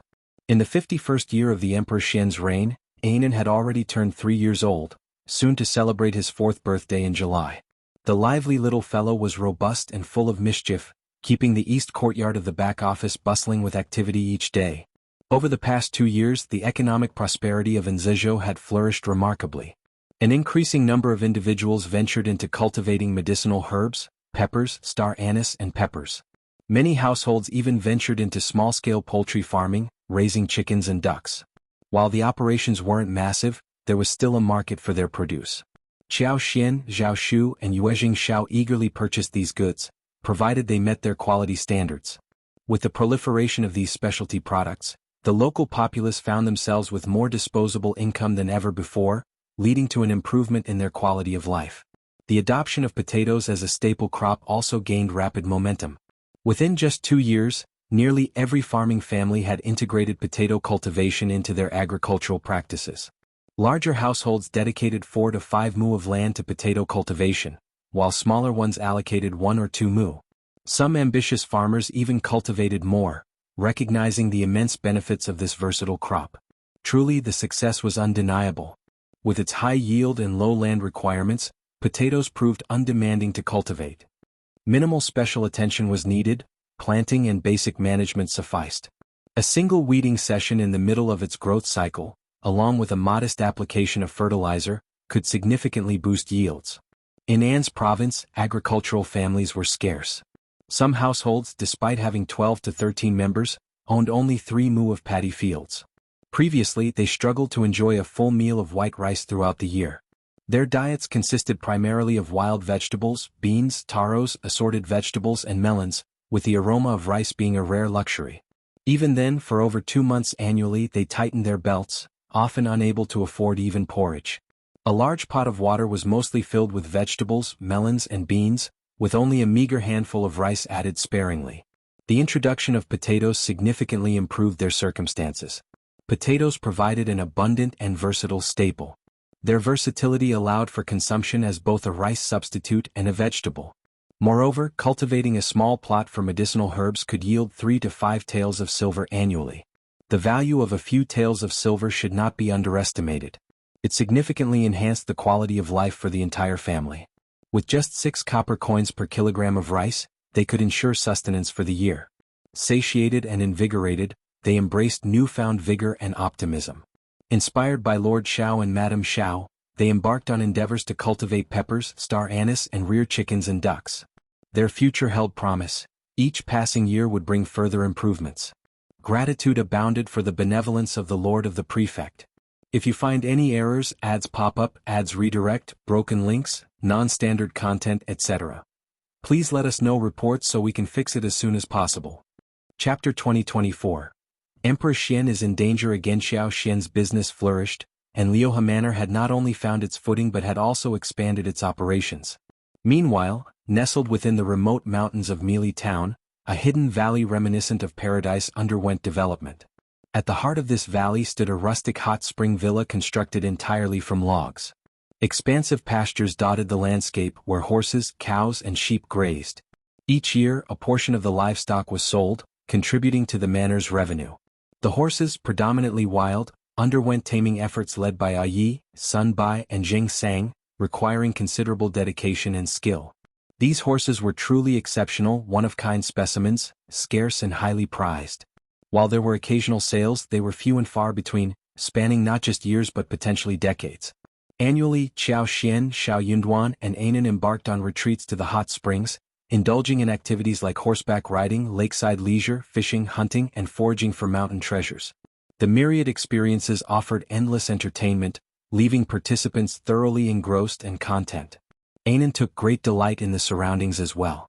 Within the hot spring villa, Qiao Xian leisurely explored the nearby mountains and valleys. During the day, he ventured out to gather mountain treasures and engage in hunting expeditions. As night fell, he returned to the tranquil confines of the valley's hot spring villa, embracing a carefree existence. Each year he made a brief sojourn, typically spanning 7 to 8 days. Departures were always accompanied by a reluctance to leave. Qiao Xian vividly recalled the heavy snowfall of the previous winter, which arrived 2 days after their arrival. Basking in the hot springs amidst the pristine snowscape left an indelible impression, a moment of sheer wonder amidst the untamed beauty of the mountains. This experience resonated deeply with everyone present, eliciting awe and admiration. While time passed leisurely in An's prefecture city, tension and uncertainty permeated the atmosphere of the capital. The political landscape of the capital remained volatile, characterized by intrigue and disdain. Emperor Xian's precarious health condition, having teetered on the brink of death twice in the past 2 years, sent ripples of apprehension through the palace and beyond. Despite the distance, news of these developments reached Lu Changming and his associates swiftly. The power struggle between the crown prince and the other princes continued unabated, escalating with each passing day. The crown prince's position mirrored Emperor Xian's failing health. It teetered on the edge of collapse yet stubbornly refused to crumble. Over the past 2 years, the crown prince's influence had stagnated, occasionally facing rebukes from his siblings. Though fraught with nerves and fear, the crown prince's standing continued to dwindle. With Emperor Xian's close brushes with death, the other princes could no longer afford to remain passive. The prospect of waiting for Emperor Ji Xian's demise and subsequent ascension to the throne became increasingly precarious. Realizing the urgency, the second prince and third prince, initially inclined to bide their time and capitalize on internal discord, abandoned their passive stance and took proactive measures. United in their determination, they sought to eliminate the crown prince as a crucial first step towards reshaping the political landscape. Only by toppling the crown prince and securing the vacant position could they hope to stake their claim. Failure to act decisively would render all efforts futile, leaving each prince to rely solely on their own abilities. The crown prince's predicament grew increasingly dire. In the spring of the 51st year of Emperor Xian's reign, Emperor Xian of Qi fell ill once more. Coincidentally, honored Princess Mei was by his side at the Thousand Autumn Palace. Engaging in light-hearted banter, Emperor Xian's mood took a sudden turn when honored Princess Mei collapsed unconscious. Shocked, honored Princess Mei and Taoist Shangzhen swiftly attended to Emperor Xian, ordering him to be transported to the dragon bed. They promptly sealed the news, forbidding anyone from divulging a word. If you find any errors, ads pop up, ads redirect, broken links, non-standard content, etc., please let us know reports so we can fix it as soon as possible. Chapter 2025. Sudden death. Their moods were somber, tinged with a mix of panic and apprehension. Yet amidst the panic, a subtle undercurrent of anticipation lingered. Since dispatching Taoist Shangzhen to the palace, honored Princess Mei and the fourth prince refrained from any private communication with him, abstaining from seeking his assistance. However, Taoist Shangzhen remained steadfastly aligned with their cause. Honored Princess Mei understood his temperament all too well. Any attempt to contact him privately, even if innocuous, would risk undermining Taoist Shangzhen's credibility with the emperor, a risk they couldn't afford to take. When Taoist Shangzhen examined Emperor Xian's pulse, he shook his head gravely at honored Princess Mei. The emperor hovered on the brink of death. This time, without divine intervention, his survival seemed improbable, unlike the previous 2 instances. Perhaps the emperor might never awaken again. Honored Princess Mei's entire being was taut with tension. Her hands clenched tightly, yet her body quivered uncontrollably. A tumult of emotions surged within her: nervousness, excitement, terror, fear, determination, all intermingled. She was acutely aware of what she needed to do, what she must do. With the emperor's failure to depose the crown prince, his demise seemed the most expedient resolution. Departing the Thousand Autumn Palace as usual, honored Princess Mei maintained her facade. The palace now lay under her and Taoist Shangzhen's dominion. Those loyal to the emperor had fallen victim to her subterfuge, captured and disposed of, their bodies cast into the well behind the palace. With Taoist Shangzhen overseeing security, she harbored no apprehension. But lingering too long risked arousing suspicion. The queen and princess concubine virtue posed formidable obstacles. Over the past 2 years, with the emperor's ailing health, they maintained vigilant watch over the Thousand Autumn Palace. Their scrutiny extended to any visitor, even one of their own. Having embarked on this path, honored Princess Mei knew there was no retreat. She could only charge forward in one go. Hence, at noon that day, the crown prince died from drinking a cup of tea in the study of the East Palace. Honored Princess Mei's carefully laid plans, embodied in that nail, finally bore fruit after more than a decade. The sudden turn of events left no room for concealment. Moreover, Princess Consort lacked the fortitude and resilience to cope. Upon hearing the shocking news of the crown prince's demise, she initially dismissed it as a cruel jest. Who would dare jest about such a grave matter? Such jesters deserved nothing less than death. Reality crashed upon Princess Consort with devastating force once she grasped the truth. In a frenzy, she hurled herself towards the study in the East Palace, clinging to the desperate hope that the crown prince could still be revived. Surely he wouldn't die, he couldn't die. Just yesterday they shared dinner. This morning he stood in court. How could someone so vibrant succumb to death? It had to be a hoax, a cruel deception. The sight of the crown prince's lifeless body shattered princess consort's resolve completely. Her cries echoed through the palace as she beseeched anyone who would listen to summon the imperial physician, to save the crown prince. Little did she know she'd soon be thrust into the chaos, rushing to court, summoning the eldest grandson and rallying trusted ministers. The news of the crown prince's sudden demise rippled through the eastern palace like wildfire. Meanwhile, the fourth prince had long prepared for such a moment. Swiftly, he dispatched trusted aides out of the capital to rally support while fortifying the palace with his most capable guards. Emperor Xian of Qi had passed away over 2 hours before the crown prince breathed his last. Taoist Shangzhen, having administered the customary immortal pills dissolved in water, watched as Emperor Xian of Qi's breath ebbed away with alarming swiftness. If you find any errors, ads pop up, ads redirect, broken links, non-standard content, etc. Please let us know reports so we can fix it as soon as possible. Chapter 2026. Dirty water. Even the most skilled physicians would be confounded by the cause of the emperor's fatal poisoning. Rushing to the Thousand Autumn Palace, the fourth prince and honored princess Mei were met with the lamentations of mourning. The news of the crown prince's demise proved too much for the already frail emperor, who succumbed to the shock. In rapid succession, the queen, Princess Concubine Virtue, the second prince, the third prince, along with other members of the imperial family and high-ranking generals, convened at the court. Chaos gripped the palace. Leading the accusations, honored Princess Mei pointed fingers at Empress Qi, insinuating complicity in the emperor's death in the open court. With a meticulously prepared speech, her accusations carried weight and logic. The emperor's declining health over the past 2 years, coupled with the queen and third prince's conspicuous activities during that time, hinted at ulterior motives. Why did the crown prince meet a sudden demise? It pointed squarely at the queen's machinations. Unhappy with her own status as queen and her son's failed bid for the crown prince title, the queen likely sought to eliminate the competition. By poisoning the crown prince and inciting the emperor's demise, the queen could circumvent any potential testamentary challenges. With the legitimate heir removed, the path to the throne would clear for the third prince. Such calculated malice displayed by the empress was truly staggering. In that scenario, indeed, Empress Qi and the third prince stood to gain the most, casting doubt and suspicion upon them from all sides. Empress Qi seethed with fury. How dare that woman accuse her of such treachery? Yet, despite her indignation, she found herself backed into a corner. No amount of denial could dispel the pervasive doubt in everyone's minds. The emperor's lack of a testamentary decree and the untimely demise of the crown prince were damning evidence against them. Even if they vehemently protested their innocence, what good would it do? Unless they publicly renounced any claim to the throne. But why refrain from seizing the opportunity? They were the rightful contenders. Why not fight? Honored Princess Mei, that wretched woman, would surely never let them off the hook after casting such damning aspersions upon them. If the fourth prince ascended the throne, death would surely await them, unless they were sentenced to lifelong imprisonment, a fate scarcely better than death. In a desperate bid to deflect blame, Empress Qi and the third prince turned the tables, accusing the fourth prince and honored Princess Mei of the crime. Their rationale? The mother and son duo had always been scheming. It was common knowledge that the fourth prince harbored ambitions contrary to the crown prince's interests. Moreover, the fourth prince's swift arrival at the palace following the crown prince's demise, accompanied by a retinue, smacked of premeditation. This implied that he was already aware. Regarding honored Princess Mei, her visit to the Thousand Autumn Palace just the day before the emperor's demise raised eyebrows. Who could say if there was more to the story?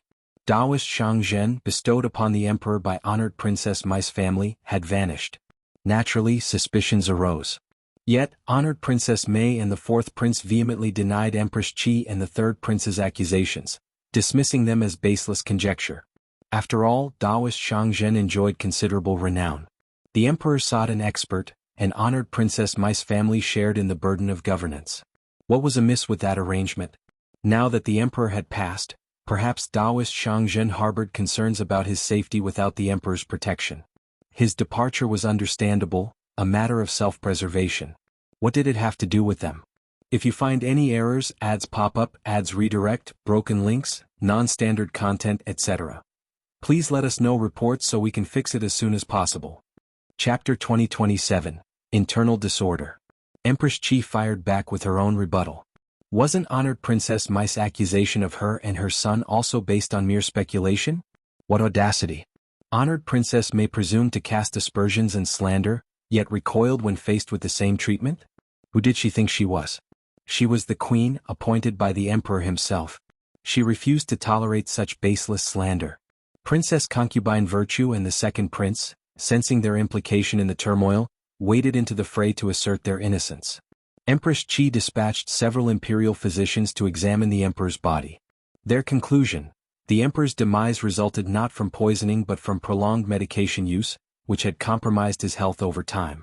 His passing, they deemed, was a consequence of his weakened condition. Honored Princess Mai breathed a sigh of relief, doubling down on her pressure against Empress Qi. Ultimately, the pivotal question remained: who would ascend the throne? None of the three princes yielded to the others. With no clear testamentary decree, each harbored aspirations for the throne, unwilling to relinquish their claim. At this critical juncture, Princess Consort rallied, accompanied by her eldest grandson, brothers, and loyal ministers and guards from the East Palace.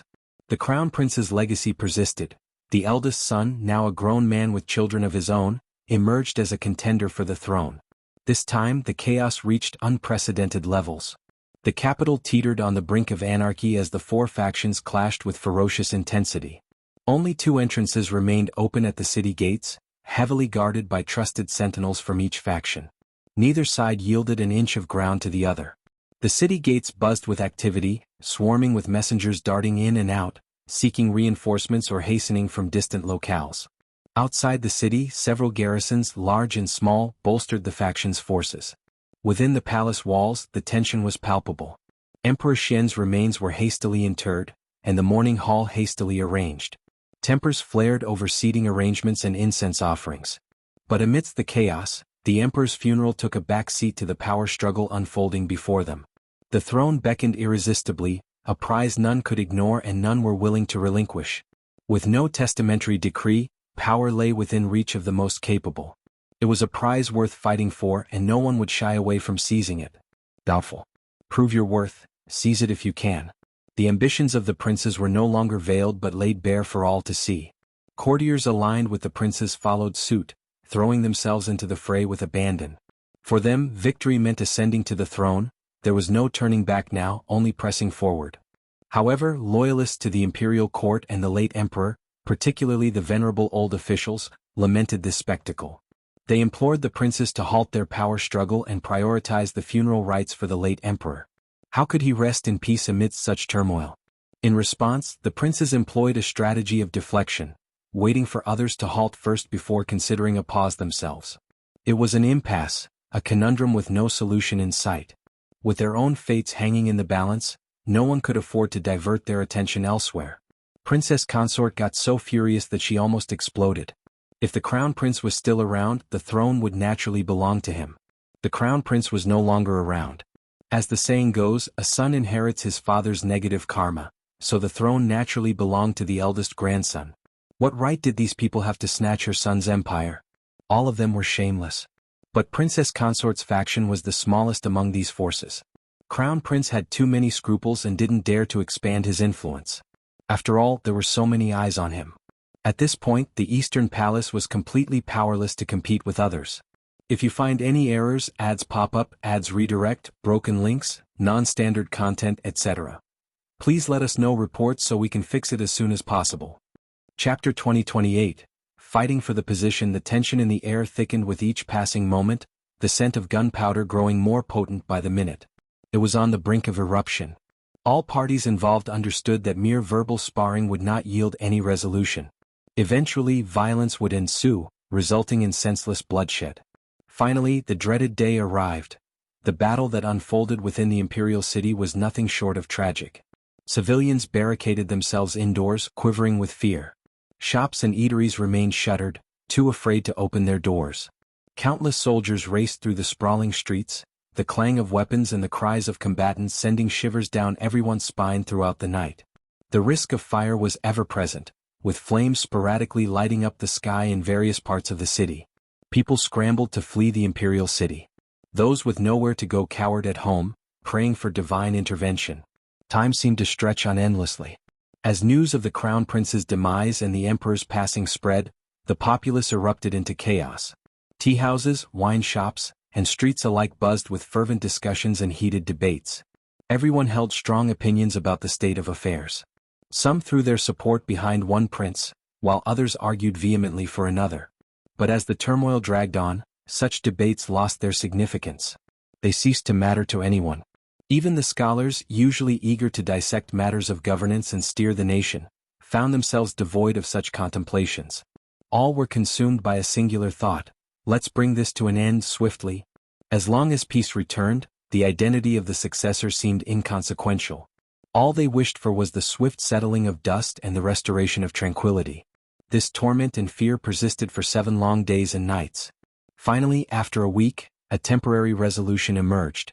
Temporary because there was no clear victor.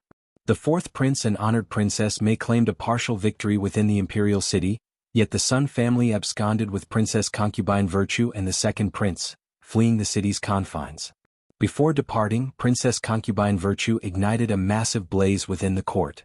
General Sun, in a ruthless maneuver, ordered arson near the city gates, leaving behind a trail of sabotage and potential assassinations. Caught in the wake of the Sun family's brutality, the 4th prince and honored princess Mei found themselves in dire straits. Amidst their panic, the 3rd prince led a band of loyalists out of the imperial city. But Empress Qi chose to remain, sacrificing her safety to serve as a diversion. Honored Princess Mei and the 4th prince remained oblivious to the 3rd prince's escape, a consequence of Empress Qi's cunning. By the time they caught wind of it, he had already put considerable distance between them. Fearing a potential trap, the 4th prince hesitated to dispatch pursuers. Nevertheless, Empress Qi remained within their grasp. As for the 2nd prince and Princess Concubine Virtue, lacking the legitimacy of the queen or rightful heir, they held little sway. Once the dust settled, troops could be deployed to quash any rebellion they might foment. Similarly, Princess Consort's family fell under the 4th prince's control. With the crown prince's demise, the East Palace became untenable for them. Consequently, the 4th prince ordered Princess Consort and her kin relocated to the northern palace compound. Tragically, all 3 of the crown prince's sons, including the eldest grandson, perished in the prior skirmishes. Only a handful of crown prince's grandsons survived, deemed inconsequential and thus spared. Devastated, Princess Consort capitulated. Initially resistant to vacate the East Palace, she ultimately lacked the resolve to end her life alongside her family. If you find any errors, ads pop up, ads redirect, broken links, non-standard content, etc., please let us know reports so we can fix it as soon as possible. Chapter 2029. 3 Emperors of a Country. Princess Consort's spirit was too battered to entertain thoughts of suicide, yet she couldn't shake off her resentment. Eventually, she begrudgingly relocated to the desolate confines of the North Court Palace. As for her simmering animosity, the 4th prince and honored princess Mei remained indifferent. General Sun's lingering operatives continued to wreak havoc. Night after night, fires erupted, assassinations claimed lives and ambushes unfolded, leaving the 4th prince seething with rage and frustration. His loyalists too were stretched thin. Within the palace walls, Empress Qi persistently stirred up trouble for honored Princess Mei. Empress Qi wielded considerable influence over the intermediate palace.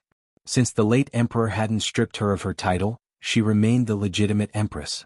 Regardless of which prince ascended the throne, she'd retain her status as Empress Dowager. No prince dared to defy filial piety. Especially the 4th prince, who, despite securing the capital, lacked a legitimate claim.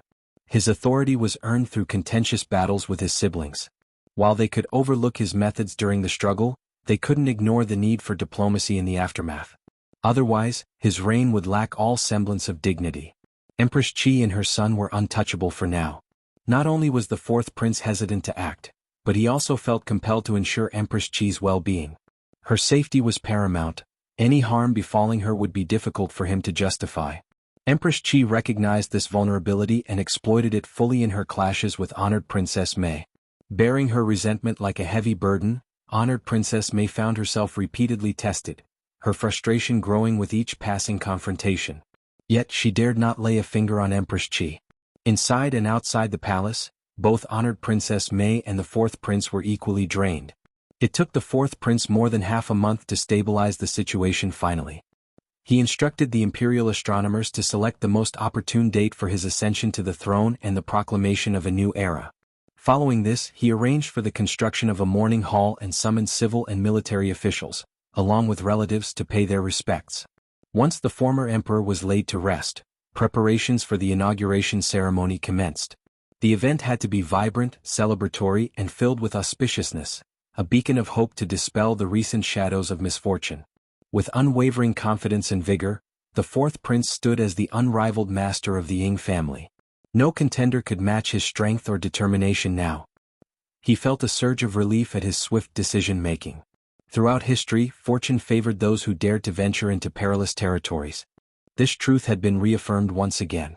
Had he hesitated to eliminate the crown prince, he wouldn't have seized the reins of power today. However, what caught the fourth prince off guard was the clandestine departure of the second prince, Princess Concubine Virtue, and their entourage, escorted by General Sun to Xiangyang City in Hubei Prefecture. While he busied himself extinguishing fires and managing the aftermath in the capital, they had slipped away unnoticed. To compound matters, the second prince had usurped the throne ahead of him, altering the era's name to one that cast him as a regicide and patricide. He had circulated a bounty, calling upon officials worldwide to suppress him and avenge the former emperor. Following suit, the third prince ascended the throne in Jinan, leveling similar accusations against the fourth prince. Upon receiving this distressing news, the fourth prince and honored Princess Mei were incensed and revolted. It was akin to having a live fly forced down their throats. Assuming victory with the capital under his control, he had presumed the second and third princes would scurry away like frightened strays, destined to be captured eventually. Their audacious maneuver blindsided him. Regret gnawed at the fourth prince's conscience, his insides churning with remorse. Had he possessed foreknowledge, he would have promptly expelled them and claimed the throne. Who could have anticipated their brazenness? Disregarding the auspicious date, the fourth prince hastily crowned himself emperor. If you find any errors, ads pop up, ads redirect, broken links, non-standard content, etc., please let us know reports so we can fix it as soon as possible. Chapter 2030. Dumbfounded, the fourth prince staunchly positioned himself as the rightful ruler, deeming the other two factions as rebellious. He rallied the ministers of the realm to unite in their assault. But what if, lingered as an unspoken question. Relinquishing the territory he had painstakingly seized was out of the question. His only recourse was swift ascension to the throne. Delaying only rendered him more vulnerable. As the three factions clashed, drawing support and opposition from various quarters, confusion swept through local officials and citizens alike. A proverb echoed in their minds: there's no second master in the family, and there's no second sun in the sky. Now, with three emperors vying for supremacy, whom should they obey? Whom should they recognize as their sovereign? Logically, allegiance should lie with the ruler in the capital. Yet, the legitimate heir of the empress resided in Jinan, Shandong. As the eldest son, the second prince held a compelling claim to the throne. With the crown prince out of the picture, succession would likely favor either the firstborn or the eldest son. In either scenario, the second or third prince stood to ascend. However, the fourth prince had seized control of the capital. Throughout the realm, confusion reigned supreme. Each of the three princes found themselves in a deadlock, unable to assert their legitimacy over the others. They stood as equals in their claims to orthodoxy. Compounding the dilemma was the lack of trust among themselves, further confounding the populace as to whom they should align with or heed. Beyond the three princely factions, a contingent of officials remained steadfast in their loyalty to the late crown prince. They harbored suspicions that his untimely demise was somehow linked to the machinations of these three contenders. In their eyes, all three were tainted by sin and unworthy of kingship. They fervently believed that the throne rightfully belonged to the crown prince's descendants. With this sentiment fueling the chaos, matters only grew more convoluted. Upon ascending the throne, both the second and third princes swiftly embarked on a campaign to expand their territorial influence. They sought to consolidate control over neighboring cities, establishing a strategic foothold and amassing resources to bolster their cause. Their aim was clear: to fortify their position, accumulate strength, and secure logistical support, thus enabling them to challenge the authority of the capital. In contrast, the fourth prince, having seized control of the capital, held the upper hand. With access to greater resources and a more entrenched claim to orthodoxy, he stood unrivaled in comparison. The fourth prince seethed with rage, his mind ablaze with fury. Having emerged as the clear victor, with plans for a triumphant celebration already in motion, the sudden turn of events was intolerable. In a fit of indignation, the fourth prince issued a decree commanding local authorities to uphold their duty and allegiance. Those who dared to side with the rebels would face the gravest punishment: extermination of their entire families. He forbade any submission to the renegade forces, threatening severe consequences for disobedience. Simultaneously, he handpicked his most trusted aides and marshaled his forces. With a formidable army of 50,000 soldiers at his command, he set his sights on Jinan. His intent was clear: to make an example of them. The third prince, lacking the seasoned expertise of General Sun, was vulnerable. Despite his fierce generals and formidable soldiers, they would crumble under the might of the fourth prince's onslaught. With Jinan captured and the second prince's followers eradicated, the fourth prince was certain the world would acknowledge his legitimacy. Unconcerned with the fourth prince's wrath, the second prince seized the opportunity to further his own agenda. As the mid of May approached, news of the capital's military mobilization spread to An's province. The imperial court descended into turmoil as the princes vied for the throne, sending shockwaves of panic and confusion rippling throughout the populace of Great Qin. Even in the remote An's province, the tremors of chaos could be felt, leaving its residents bewildered and apprehensive. Shao Yunduan found himself equally shaken by the unfolding events. While he harbored grievances against the crown prince, he had never entertained thoughts of revenge. The sudden loss of the crown prince's life left him reeling with disbelief and regret. If you find any errors, ads pop up, ads redirect, broken links, non-standard content, etc., please let us know. Reports so we can fix it as soon as possible. Chapter 2031. Settlement. Shao Yunduan stood dumbfounded upon hearing of the crown prince's demise and the emperor's passing. Surveying the unfolding chaos, he couldn't help but heave a heavy sigh. The power struggle among the three princes was far beyond the purview of a local magistrate like himself. Shao Yunduan counted himself fortunate to have requested a transfer away from the capital and the tumult of the central plain. Equally bewildered was Qiao Xian. The sudden and unbelievable turn of events left her reeling. It felt as though she had been abruptly thrust from a peaceful existence into a semi-mad world, trapped in a surreal nightmare. Never in her wildest dreams did she envision experiencing such turmoil firsthand. The shock of it all lingered for days, leaving Qiao Xian feeling adrift in disbelief. Sensing her distress, Shao Yunduan offered words of comfort, urging her not to fret. Qiao Xian grappled with a complex mix of emotions, finding it difficult to articulate her thoughts. But with Shao Yunduan's support, she gradually found solace. In the end, she resolved to take each day as it came, accepting the unpredictable twists of fate. Given their circumstances, Qiao Xian contemplated her options.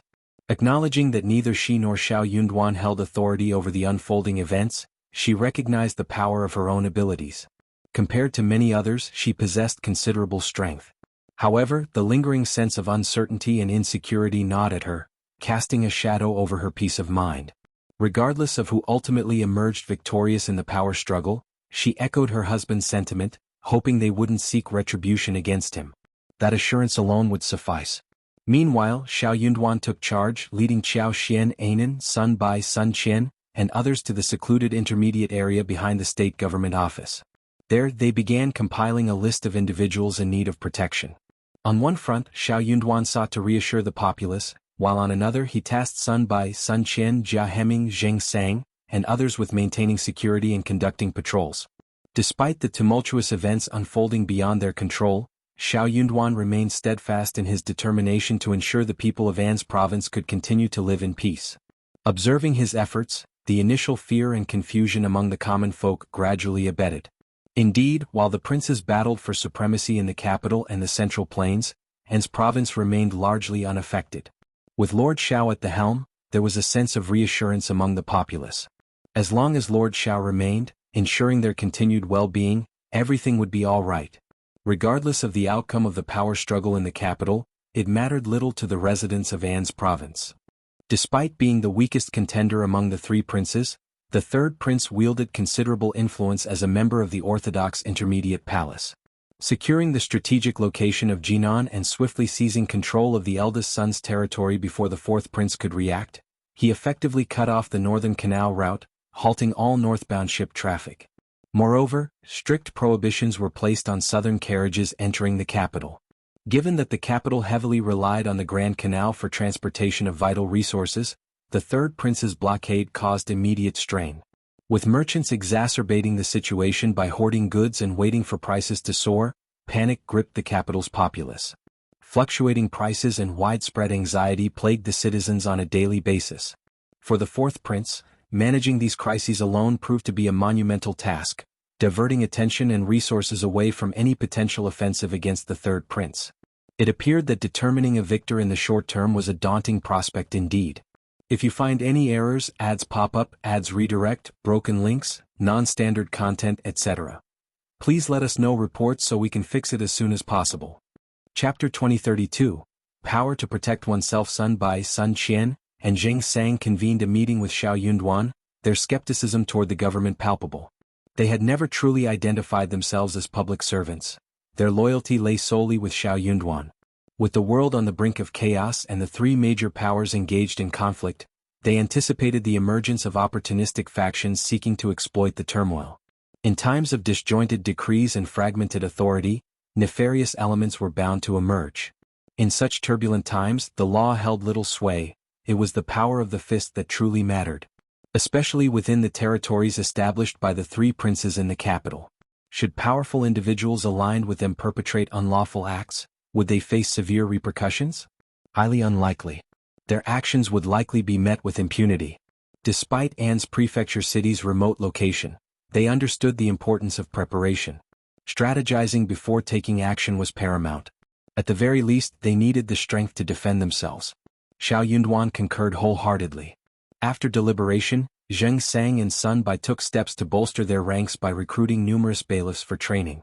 Additionally, they procured over 100 teenagers aged between 12 and 15. While a handful remained at Zheng Sang's residence for training, the majority were discreetly dispatched to the ranch in Mealy Town for intensive training. In the event that someone sought to exploit the chaos and target Xiao Yunduan, having additional manpower would undoubtedly prove beneficial. With the upper echelons in disarray, it wasn't just An's prefecture city expanding its personnel. Wherever feasible, local governments were expanding their ranks. Fortunately, Xiao Yunduan had no shortage of funds, and the citizens of An City held great confidence in him. The moment word got out about recruitment, countless young men eagerly flocked to the state office. With Sun Bai, Sun Qian and others overseeing their training, these recruits were expected to excel in less than 3 months. Meanwhile, the conflict between the fourth prince and the third prince dragged on longer than anticipated, stretching into April of the following year, with Jinan facing imminent peril. Buoyed by his resolve, the fourth prince mobilized an additional 80,000 troops from the local area, intent on delivering a decisive blow to the third prince to bolster morale and assert his authority. Unexpectedly, the previously passive second prince, focused on development and aloof from the fray, chose this moment to take action. It was a bold and decisive move. They orchestrated the assassination of 2 generals loyal to the fourth prince and ambushed his reinforcements, effectively thwarting his plans. The defeat of the fourth prince's reinforcements dealt a severe blow to his campaign. Seizing the momentum, the third prince launched a counteroffensive, sallying forth from the city to engage in skirmishes with the fourth prince's forces. In a devastating blow, they decimated the fourth prince's troops and crucially set fire to their granary.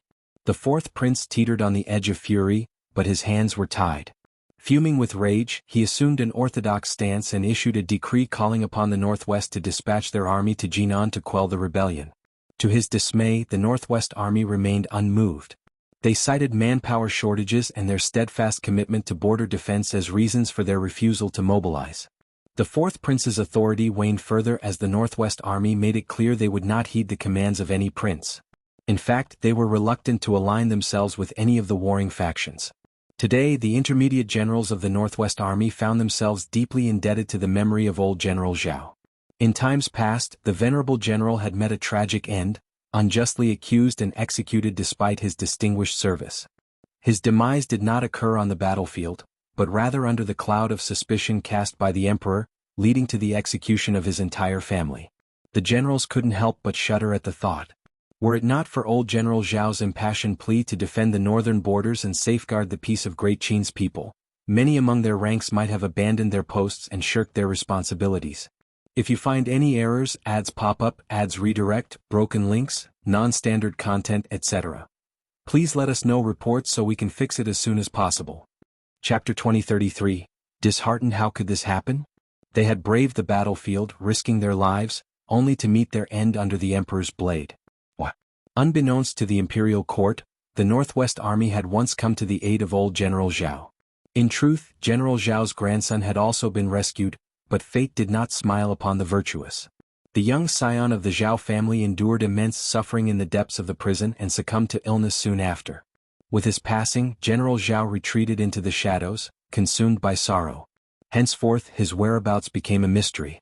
None in the Northwest Army ever laid eyes on him again. Even as the truth vindicated General Qiao and his kin, he remained elusive. It became widely accepted that General Qiao had departed this world.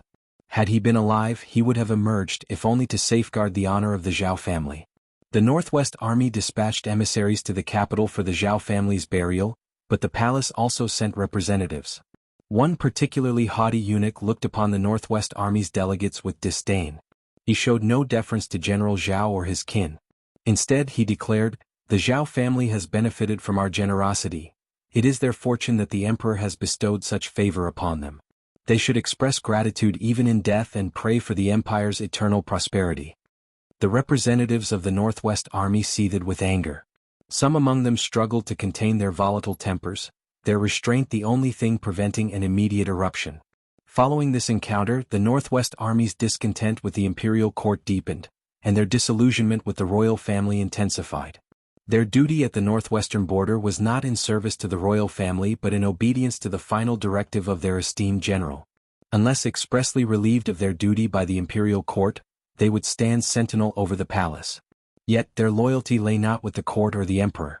As the late emperor breathed his last, the ensuing power struggle among the three princes and the eldest grandson plunged the land into uncertainty.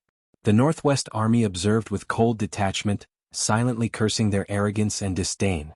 The corruption within the great Qin imperial family festered openly. Now the fourth prince presumed to wield them as pawns in his bid for power. Such audacity was met with incredulity. What delusions clouded his mind? Regardless of the royal infighting, the Northwest Army remained steadfast in their refusal to be embroiled. Their stance was clear: they would not lend aid to anyone. The Northwest Army's resolute rejection was met with the fourth prince's ire, yet his frustration found no outlet, for there existed no recourse against their principled stance. Not to mention the uncertain future, the fourth prince dared not even entertain the thought of confronting the Northwest Army. He refrained from addressing them sternly, fearing that any hint of provocation might drive these impetuous and brash men into the arms of another. The mere notion of their potential defection kept him awake at night. Thus, the fourth prince sought solace in asserting his dignity, clinging to the polite response he received from the Northwest Army. In his mind, this signaled their tacit acknowledgement of his authority. If they couldn't depart, they certainly wouldn't. The rumors of discord within the great Qin Empire were pervasive, impossible to conceal. It was likely that Qingdi, Beihu and others were already aware. While Qingdi had maintained a semblance of stability in recent years, Beihu posed a genuine threat. Indeed, departure was not an option. Hence, the fourth prince dispatched an imperial decree to the Northwest Army, offering reassurance and instructing them to remain vigilant against Qingdi's machinations while dutifully safeguarding the northern borders. Yet, the Northwest Army remained indifferent to his missive. No amount of explanation from the fourth prince could alter the stark reality of their rejection. If you find any errors, ads pop up, ads redirect, broken links, non-standard content, etc., please let us know reports so we can fix it as soon as possible. Chapter 2034. The Fourth Prince's Awkwardness. Indeed, not only was the fourth prince rebuffed, but the Northwest Army remained unmoved by his overtures. As news of this defiance spread, a subtle shift occurred in the hearts of the populace. The once unassailable authority of the royal family and the emperor quietly crumbled. Suddenly, it seemed to everyone that even the emperor and his kin were merely ordinary. Complicating matters further was the deliberate and inadvertent entanglement of the second prince in the conflict in Jinan. The war evolved into a protracted struggle with no end in sight. In the capital, the fourth prince's grip on power steadily waned. Among the trio of princes, his position grew increasingly precarious. While he held the title of heir apparent, he remained the last in line for the throne. Although Beijing stood as their stronghold, its sustenance relied heavily on supplies from Jiangnan and the Central Plains. Deprived of these vital resources, Beijing's survival seemed uncertain. However, with the third prince ensnared in Jinan and the second prince entrenched in Xiangyang, the fourth prince's influence in the northwest dwindled. His jurisdiction spanned Hebei, Shaanxi, Hunan, and Shaanxi, yet these regions yielded meager harvests, offering little solace amidst the mounting challenges. Jiangnan, once teeming with prosperity and abundant resources, found itself isolated as the Grand Canal fell under the control of the third prince. Fearful of igniting further conflict and subjecting their people to suffering, officials dared not venture into the region, preferring to hunker down and pray that war would spare their territories. In this climate of uncertainty, local administrators like Shao Yunduan and Qiao Xian shared the sentiment of seeking refuge from the storm. An's province, situated in a remote corner, seized upon the opportunity presented by the ongoing strife. Recognizing that the conflict showed no signs of abating, they resolved to carry on with their duties despite the tumultuous times. However, Shao Yunduan remained vigilant, issuing orders for heightened surveillance and patrols to thwart any incursions by suspicious individuals into An's province. Disorder was strictly forbidden, with severe punishment promised for transgressors. Despite the chaos engulfing the realm, the 17 towns within An's province continued to thrive. The local populace understood that figures like Madame Shao, young Master Li Zheng and young Master Zhao would continue purchasing goods as usual, providing a semblance of stability amidst the turmoil. In response to the internal discord, the Yuezheng family bolstered their ranks with additional servants, including Zhao Shu. Skilled martial artists found themselves in high demand, their expertise invaluable in safeguarding business interests and ensuring the safety of merchants amid the precarious conditions of civil strife. Amidst the chaos of war, officials had little time or inclination to meddle in the affairs of others. Those unfortunate enough to fall victim to robbery could only lament their misfortune, for seeking recourse from the government often led to disappointment or even extortion. Thankfully, the conflict had not engulfed vast swaths of territory. While tension hung thick in the air, the economy continued to function relatively unimpeded, with the flow of goods remaining steady. For the bold and resourceful, there were ample opportunities to increase their wealth. Despite the upheaval, Qiao Xian had made it a habit to visit Liuhe Manor to assess the situation and stay for a few days. This year was no exception despite the circumstances. Shao Yunduan, sharing the state of affairs with Jia Heming, accompanied her on this journey. If you find any errors, ads pop up, ads redirect, broken links, non-standard content, etc., please let us know reports so we can fix it as soon as possible. Chapter 2035. The little fellow's memory is too good. With the lessons learned from previous excursions, Qiao Xian and her companions ensured they were accompanied by a sizable retinue of guards wherever they traveled. This time, Yi and Wu Guan led a contingent of 40 guards to provide security. Staying at the foot of Liuhe Manor for 4 days and 2 days atop the mountain, Qiao Xian and her party meticulously explored every nook and cranny. They ventured into the nearby mountains, returning with a bountiful harvest. Over the past few years, coupled with Qiao Xian's extraordinary abilities, Liuhe Manor had undergone significant transformation. The trees lining the roads had flourished, forming a verdant canopy that provided shade and coolness, particularly welcome in the heat of summer. Peering through the carriage window, it felt as though they were traversing through a lush, green tunnel. In a few years' time, Qiao Xian envisioned this canopy evolving into a proper tunnel. Moreover, extensive areas of land surrounding Liuhe Manor had been cultivated, yielding flourishing crops of medicinal herbs. The fruit trees planted throughout the estate, including jade orchids, camphor, yinxing, willows, locusts, and elms, thrived with vitality, their branches heavy with promise. The chicken and duck farms buzzed with activity, bustling with life. Following 2 years of careful stewardship, the mountain streams boasted pristine water quality and a thriving ecosystem. As long as farming practices adhered to standards and hygiene protocols were diligently maintained, accidents were rare. Year after year, the poultry farms yielded plentiful eggs and duck eggs. The variety of fruit trees dotting the landscape flourished, their branches laden with the promise of harvest. In spring, the mountains burst forth with a riot of blossoms and burgeoning fruits. By May and June, loquats, bayberries, green plums, apricots, regular plums, and several varieties of peaches ripened, while kiwis, mangoes, passion fruits, oranges, persimmons, dates, grapes, pomegranates, dragon fruits, hawthorns, pears, and more thrived, dangling from branches in vigorous abundance. The journey from the foot of Liuhe Manor was imbued with a sense of familiarity and joy, each step seeming to radiate contentment. Every outing was a cause for celebration, with Anan, in particular, relishing the chance to venture beyond the estate's borders. Yet, with each departure, reluctance hung heavy in the air. This year was no exception.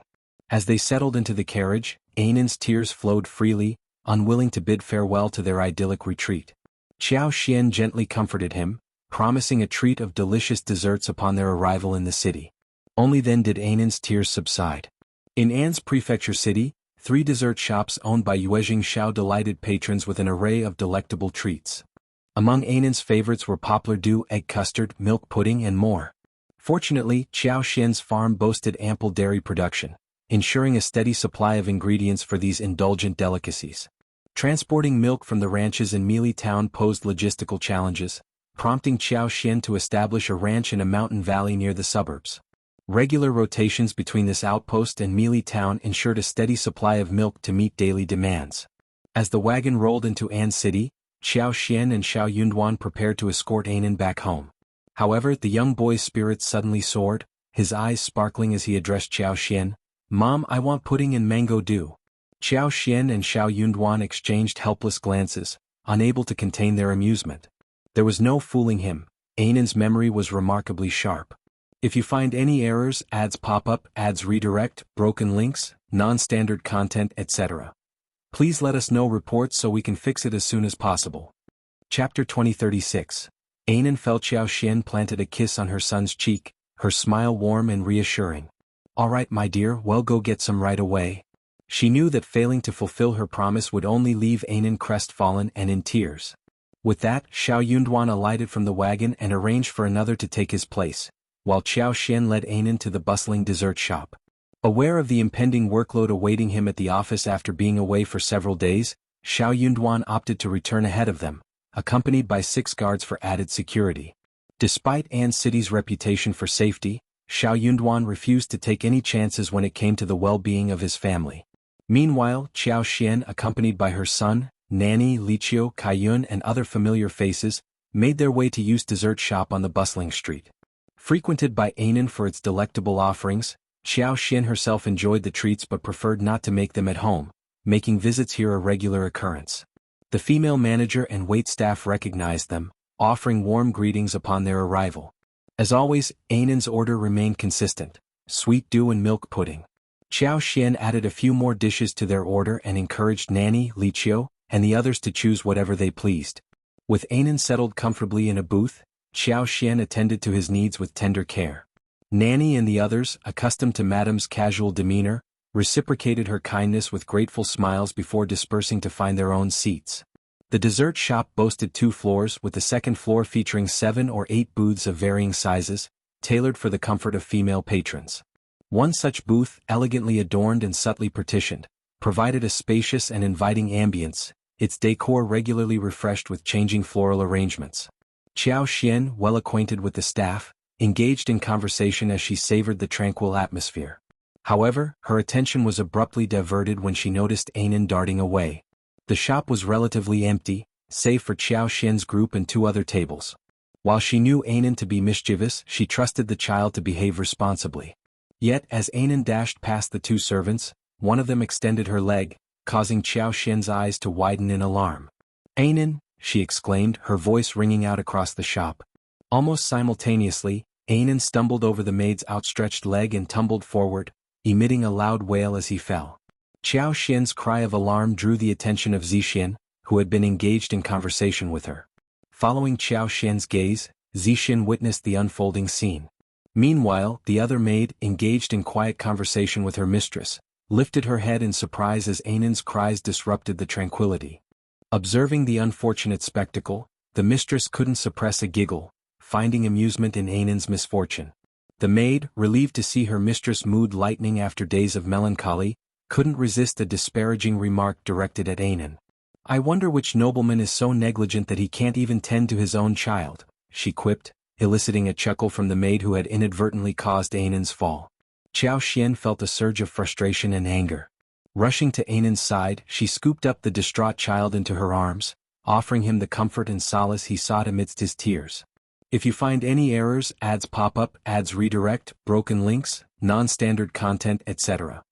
Please let us know reports so we can fix it as soon as possible. Chapter 2037. Qiao Xian's anger. The impact reverberated through her body with such force that it seemed to echo from miles away. Her heart throbbed with pain, her veins pulsing with fury as her eyes blazed crimson. What a despicable woman! With a disdainful frown, the lady shot a reproachful glance at Qiao Xian, her displeasure evident. Seizing the opportunity, the maid, who had been attempting to comfort her mistress, addressed Qiao Xian brusquely. "Madam, kindly step aside. Your presence is disrupting our Mississippi." At that moment, Nanny and the others rushed over, alarmed by the commotion. Concern etched across their faces as they inquired about the situation. Seeing Anan in distress only deepened their anguish. Qiao Xian pressed a tender kiss to Anan's forehead, soothing him with gentle words. Wiping away his tears, she entrusted him to Nanny's care, instructing her to take him downstairs. With no male guests present on the upper floor, Yi and the others remained below, unaware of the unfolding drama. Sensing Qiao Xian's simmering anger, Nanny cradled Anan in her arms, comforting him as they descended the stairs. There were some things Qiao Xian wished to shield Anan from witnessing. As soon as Nanny descended the stairs with Anan in her arms, Qiao Xian wasted no time in delivering a resounding slap to the maid who had caused Anan's fall. The maid recoiled, shielding her face as she let out a piercing scream. Startled, the young lady and her servant joined in the uproar, the former rising indignantly from her seat. "Why did you strike her?" she demanded, her voice quivering with fury. Qiao Xian regarded her with icy disdain, her lip curling in a sneer. With a swift motion, she delivered another slap to the maid's face, her gaze piercing as she pointed an accusatory finger. "Why did I hit you? Do you even comprehend the gravity of your servant's actions? Why don't you inquire about the misdeeds of this wretched creature?" The young lady seethed with rage, her entire frame trembling with indignation. To have her maid publicly humiliated in her presence was a flagrant disregard for her authority as mistress. Arrogant, insufferably arrogant. The maid's cheeks flamed red, swelling from the impact as she sobbed, pleading, "Miss, please stand up for me. I've done nothing wrong." Unable to bear the injustice any longer, Zixin interjected, her voice tinged with outrage. "Miss, are you blind to the truth? The young master posed no threat to you. Why then did you trip him as he ran past? He's but a child, and your actions were needlessly cruel." As the wife of the prefect, Qiao Xian commanded respect from the people of the prefecture. Having witnessed such injustice firsthand, Zixin felt compelled to speak out, unafraid of the consequences. "There's no need to mince words." The maidservant's protestations were met with swift rejection. Yet she persisted, crying out, "Stop slandering me. We're outsiders here. Your companion is clearly biased against us outsiders. I didn't trip him at all. He's just a child. Why would I even bother arguing with him? It's obvious he was the one being careless." "Ah." Qiao Xian silenced her with two more resounding slaps, her voice laced with condemnation. "You dare deny it, wretched creature. Zixin and I witnessed your deeds firsthand, and we stand by our account. Who do you think you are? You're not even worthy of my scorn." At that moment, two other young women, accompanied by their maidservants, approached, their disapproval evident. Having witnessed the incident themselves, they couldn't help but admonish the maidservant. These two women were mothers, unfamiliar with Qiao Xian but nevertheless disgusted by the maid's behavior. Lu Ying, the maidservant, seethed with resentment, her tears flowing even more profusely. "Yuan's prefecture city people are bullies. Absolute bullies. You twist the truth to suit your own ends. I didn't do it, I swear." Tang Fanghua, one of the young ladies, bristled with anger.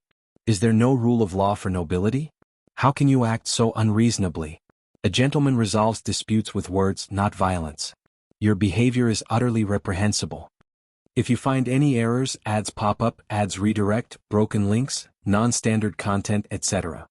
Please let us know reports so we can fix it as soon as possible." Chapter 2038, Just Domineering. Qiao Xian's gaze pierced her with icy disdain. "How dare you invoke the law?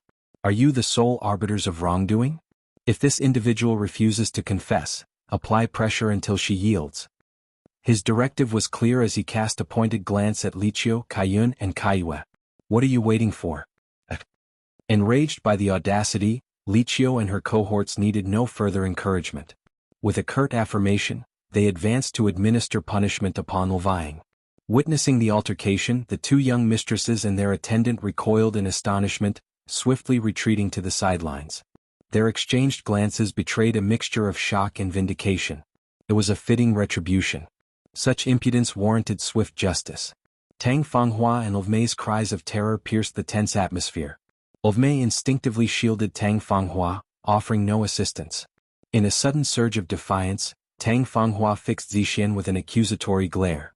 Is this how your establishment conducts its affairs? Allowing customers to be subjected to such mistreatment? What kind of business model is this? Who would dare to patronize your establishment after this?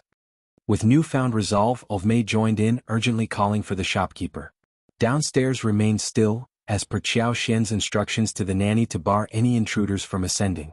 Her words held weight. After all, Qiao Xian had a stake in the dessert shop, effectively making her its proprietor. Observing the lack of movement from below, Zixian couldn't feign ignorance. "Miss, it's evident," he asserted. "While genuine patrons are always welcome, those with ill intentions find no place here. Such customers hold no value for us."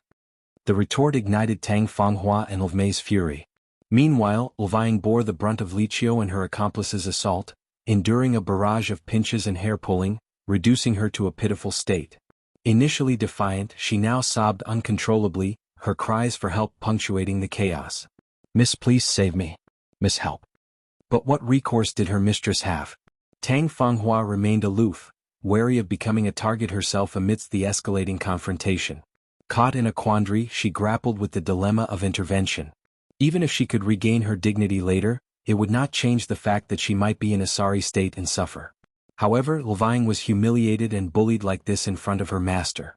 This made her feel extremely embarrassed. This was no different from slapping her face again and again. "Enough." Tang Fanghua snapped and looked at Qiao Xian with a livid face. "Madam, it is better to leave a way out. What you are doing is too cruel, and you might have your own way, don't you think so?" Lixia and the others didn't care about her scolding at all. Their hands and mouths didn't stop at all. They held Ovang and interrogated her. Qiao Xian's cold gaze bore into Tang Fanghua, a disdainful smirk curling her lips. "Threaten all you want. I'm not intimidated." Ovmei's patience snapped, her voice rising in anger. "If you're not afraid of our mistress, then fear the Lord Prefect. She's kin to him." The declaration halted Lixia and her cohorts in their tracks, their expressions a mix of shock and disbelief directed at Qiao Xian. Even Zixian found himself taken aback, casting a perplexed glance at Tang Fanghua and her servant. Qiao Xian herself was caught off guard by the unexpected revelation. Such audacity from this source was beyond expectation, bordering on terrifying. With a pointed look at the bewildered duo, Qiao Xian motioned for Zixian to escort them downstairs. "If you find any errors, ads pop up, ads redirect, broken links, non-standard content, etc. please let us know reports so we can fix it as soon as possible." Chapter 2039. Lord Shao's relative. Since it involved Shao Yunduan, Qiao Xian was adamant about maintaining confidentiality. Although the two young ladies were engrossed in the spectacle, they were compelled to depart as the protagonist barred their viewing. For some inexplicable reason, Qiao Xian exuded such authority that they felt a twinge of fear. When Zixian escorted them downstairs, she divulged Qiao Xian's connection and cautioned them to uphold secrecy, refraining from disclosing any inappropriate information. The two young ladies were utterly shaken. How could they dare to prattle about the 8 trigrams? They fervently pledged to maintain silence and hastily departed. It was no surprise that woman possessed such a commanding presence. She happened to be the prefect's spouse. TSK, she had it coming. Her attendant had mistreated Lord Shao's heir, and even Lord Shao's kin couldn't intervene. Tang Fanghua and her attendant sneered, finally assuaging their indignation. Ovmei believed her words had rattled Qiao Xian and the others, fueling her smugness. She huffed, "Apologize and all will be forgiven. Otherwise, humph." Qiao Xian shot a glance at Lixia and remarked composedly, "Has this individual confessed? If not, continue engaging with her until she's ready to come clean." "Understood, madam." Lixia and the others immediately thrust their hands forward assertively, bombarding her with questions. Ovang shrieked incessantly. Tang Fanghua and Ovmei were incredulous. "How dare you? You're the audacious one." Qiao Xian retorted sarcastically. "Being Lord Shao's relatives means little here. He's a rational man and won't intervene on your behalf. Besides, your claim to kinship with him is dubious at best. If that's the case, Lord Shao truly has the misfortune of having relatives like you. You've besmirched his reputation. Do you think he'll spare you once he learns of this?" Tang Fanghua stammered, Fine. You dare to? Do you have the guts to reveal your identity and whereabouts? I want to know which family you belong to." Ovang spat hatefully, "Don't act like you're afraid. You're quite capable, aren't you?" Qiao Xian grinned. "You're demanding my identity and address? You're not worthy and I fear you'd be overwhelmed. I know this establishment well. If you seek retribution, just return here. Zixin also smiled, signifying her concurrence with Qiao Xian's stance. She remained composed and unruffled. Tang Fanghua and her attendant were both incensed and taken aback. They hadn't anticipated such brazenness from the woman before them. Truly, they didn't know the vastness of the heavens and the earth. Fine. Tang Fanghua ground her teeth, shooting a fierce glare at Qiao Xian. She spat out harshly, "Do you think I'm bluffing? Just you wait. You'll regret this."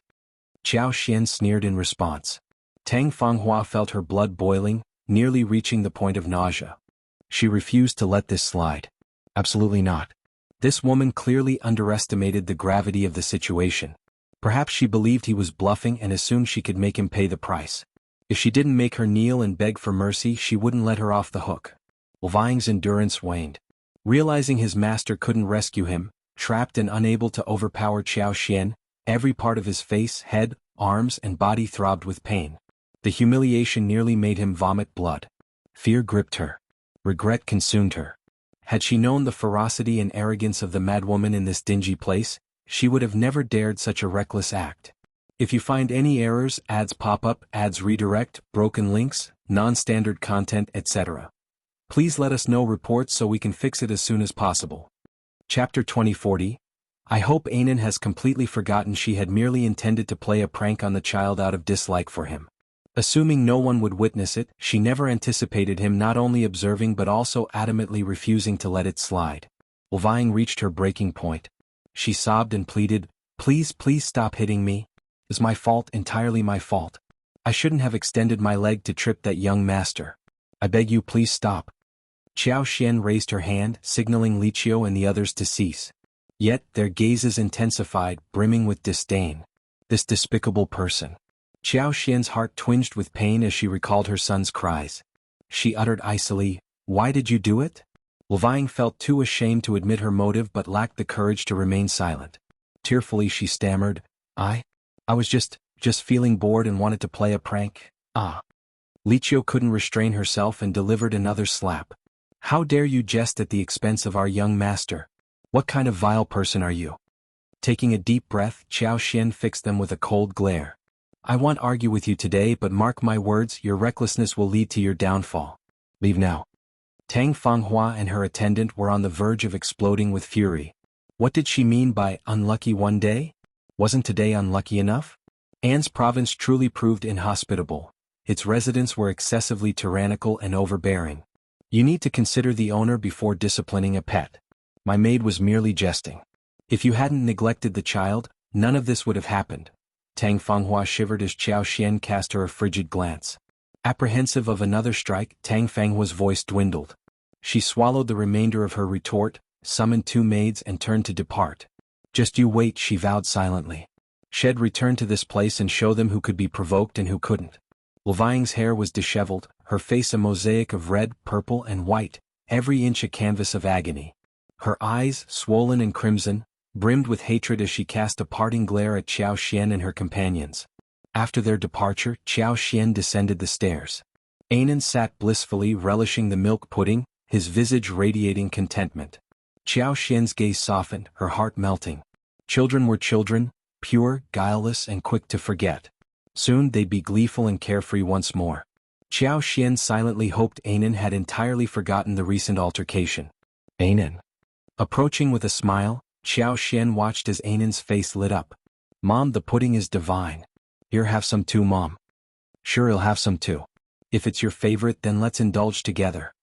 With a smile, Qiao Xian settled beside Anan, gently clasping his small shoulders.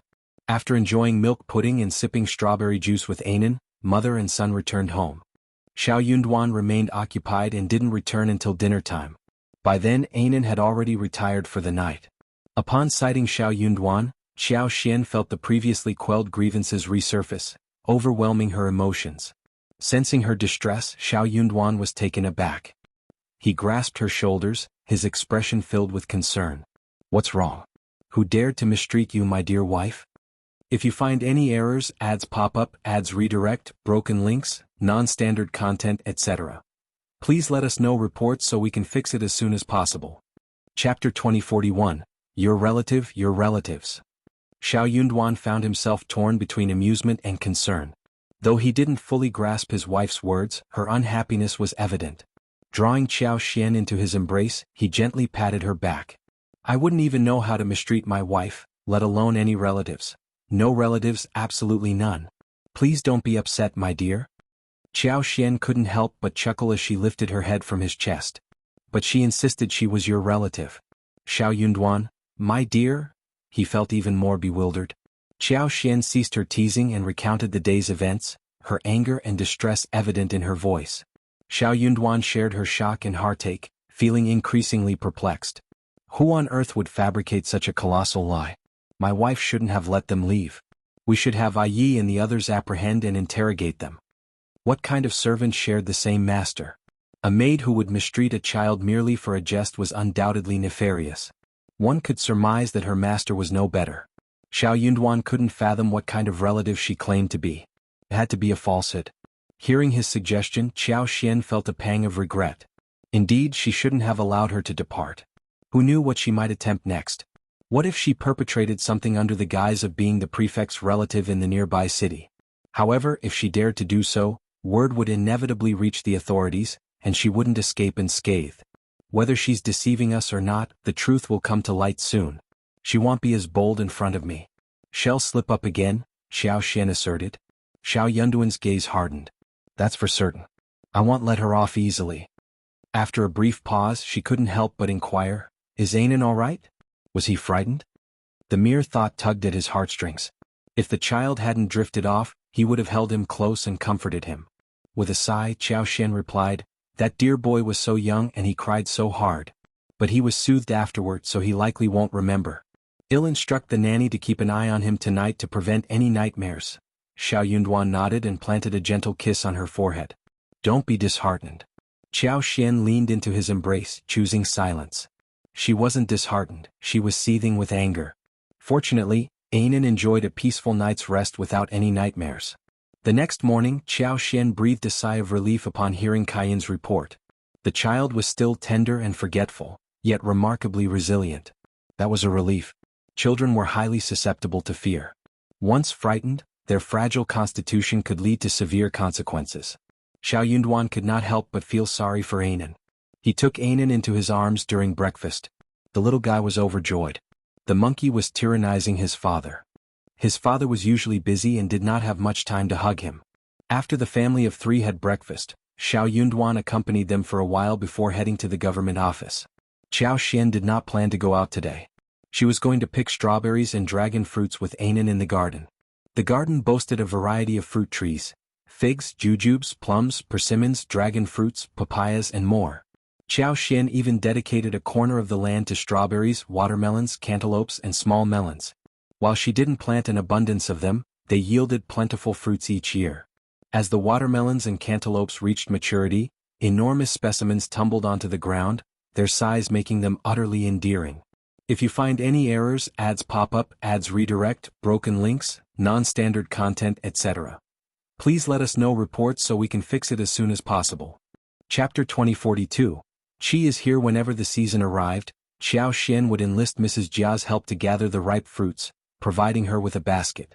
Strawberries remained available from March to November, and Qiao Xian had instructed Mrs. Jia to pick them freely to prevent damage to the seedlings. Anan and the Jia family took delight in harvesting strawberries. Whenever the siblings embarked on a picking excursion, they always invited Anan to join them, and he eagerly obliged. Qiao Xian even intended to arrange for them to play together more often. However, before Xiao Yunduan departed, a messenger arrived with news of a visitor at Lord Shao's ancestral home. Guests from our hometown? Both Xiao Yunduan and Qiao Xian were taken aback. Guests from their hometown? If it were Xiao Dalong or Xiao Sanlang, they would have recognized them. Who else could it be? Regardless of the visitor's identity, Xiao Yunduan felt compelled to greet them. Escort them in and guide them to the East Flower Room in the front courtyard, he instructed. Qiao Xian smiled, not feeling rushed to head to the garden for strawberry picking. Go ahead, let me know if you require anything, she offered with a smile. Xiao Yunduan nodded in acknowledgement. As he entered the East Flower Hall in the front courtyard, Xiao Yunduan was taken aback when a young man dashed towards him, enveloping him in a bear hug while exclaiming joyfully, Fifth brother, I've come to see you. Shao Yunduan's heart leaped with excitement. He grasped the young man's shoulders, his eyes lighting up. Is really you, Qi? Yes, it's me. Fifth brother, I've missed you terribly, haha. How have you been? And how's fifth sister-in-law? Where's my little nephew? Shao Yunduan beamed, patting Qi's sturdy shoulders. We're all doing well, everything's fine. And you? What brings you here? A flicker of nervousness danced in Shao Yunduan's chest. Qi quickly reassured him with a smile. I'm doing great, really? I couldn't bear to be away from you all, so I decided to pay a visit to fifth brother, fifth sister-in-law, and my adorable nephew. I plan to visit father, mother, brother, and sister-in-law in a few days too. It's been too long since I've seen them. I miss them dearly. Qi's longing was palpable. Shao Yunduan relaxed, offering a warm smile. It's wonderful to hear that you're doing well, and I'm sure your family will be overjoyed to see you. Qi flashed a bright, toothy grin. Absolutely, I believe so too. The brothers exchanged a fond glance, sharing a hearty laugh. Qi proceeded to introduce everyone to Shao Yunduan. First there was Qin Yuanshan, his brother. Then Yuan Mi, the esteemed female general in the Northwest Army, who also happened to be his friend. Lastly there was Miss Tang Fanghua, another friend of his. Qin Yuanshan, roughly Qi's age, greeted Shao Yunduan with a warm smile. Perhaps influenced by Qi's frequent boasts about his fifth brother, they couldn't help but display a hint of curiosity as they observed Shao Yunduan. Despite their subtle scrutiny, Shao Yunduan couldn't help but find the situation amusing and chose to overlook it. They had received word about Qi's transformation 2 years prior. The silent old hunter who had taught Qi martial arts turned out to be none other than the renowned General Zhao. With the Zhao family's demise, Qi became the sole heir to General Zhao's legacy. Ever since this revelation, the Northwest Army had taken special interest in Qi, treating him as a potential leader for the new generation of the army. If you find any errors, ads pop up, ads redirect, broken links, non-standard content, etc., please let us know reports so we can fix it as soon as possible. Chapter 2043, Savior. The internal conflict among the princes raged on, casting a shadow of chaos over the realm. While Qi maintained control in the Northwest, the Northwest Army stronghold on the presidency deterred any rash actions. Despite this, Qi harbored concerns for Shao Yunduan and Xiao Xian, prompting his visit. Upon Qi's introduction of Qin Yuanshan and the others to Shao Yunduan, pleasantries were exchanged.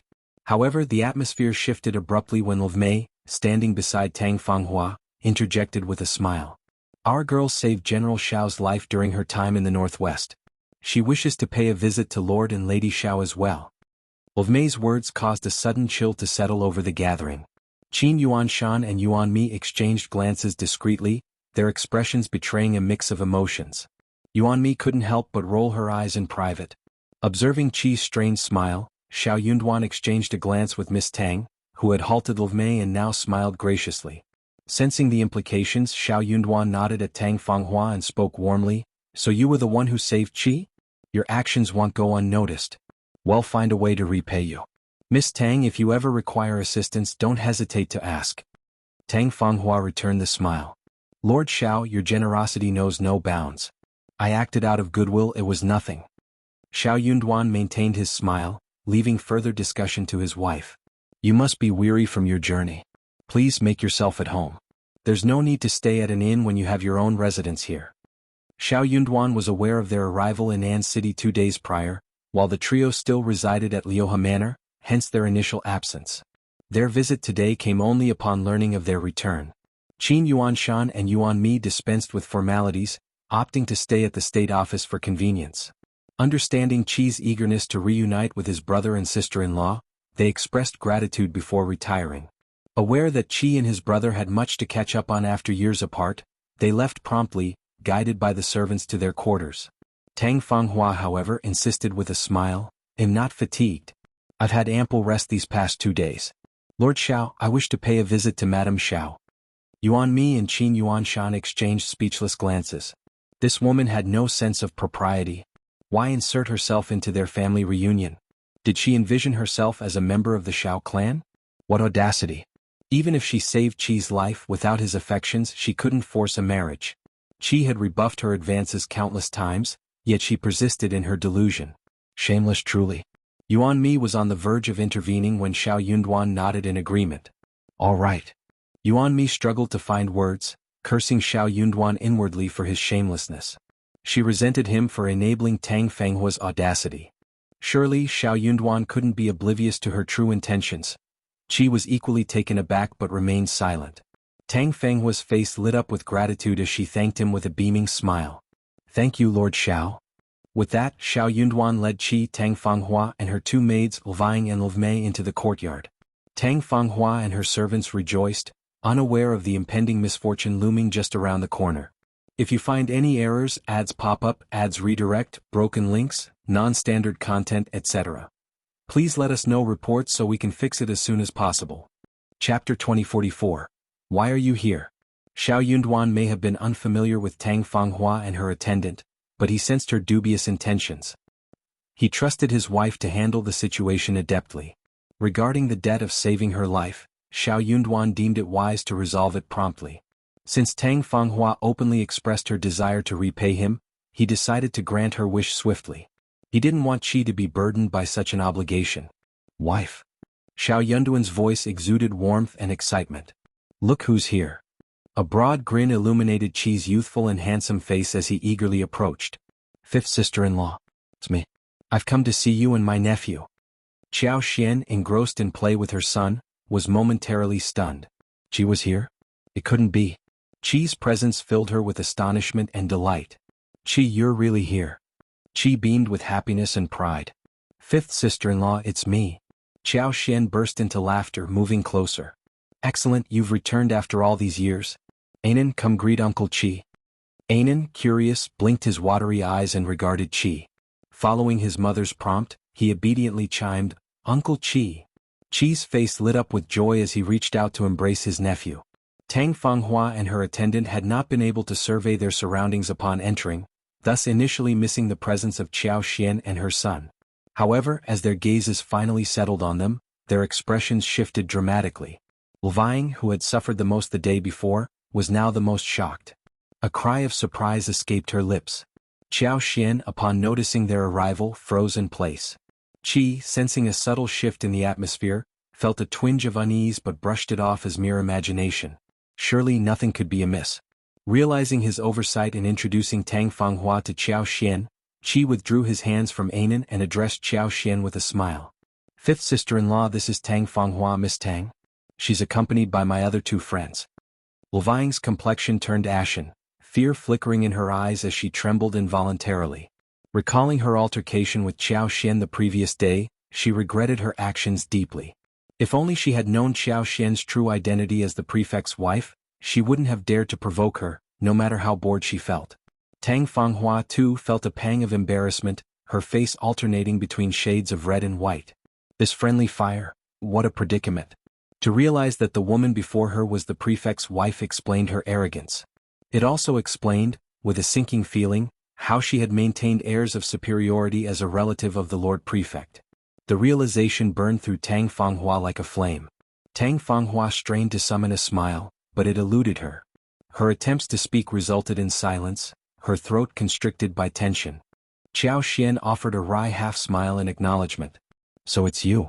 Ignoring the awkwardness, Lvang hastily interjected, "Indeed, our missaved General Shao."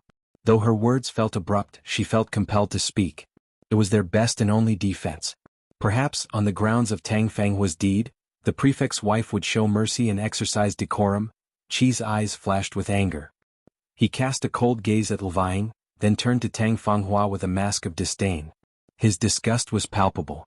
And so was his anger. If you find any errors, ads pop up, ads redirect, broken links, non-standard content, etc., please let us know reports so we can fix it as soon as possible. Chapter 2045.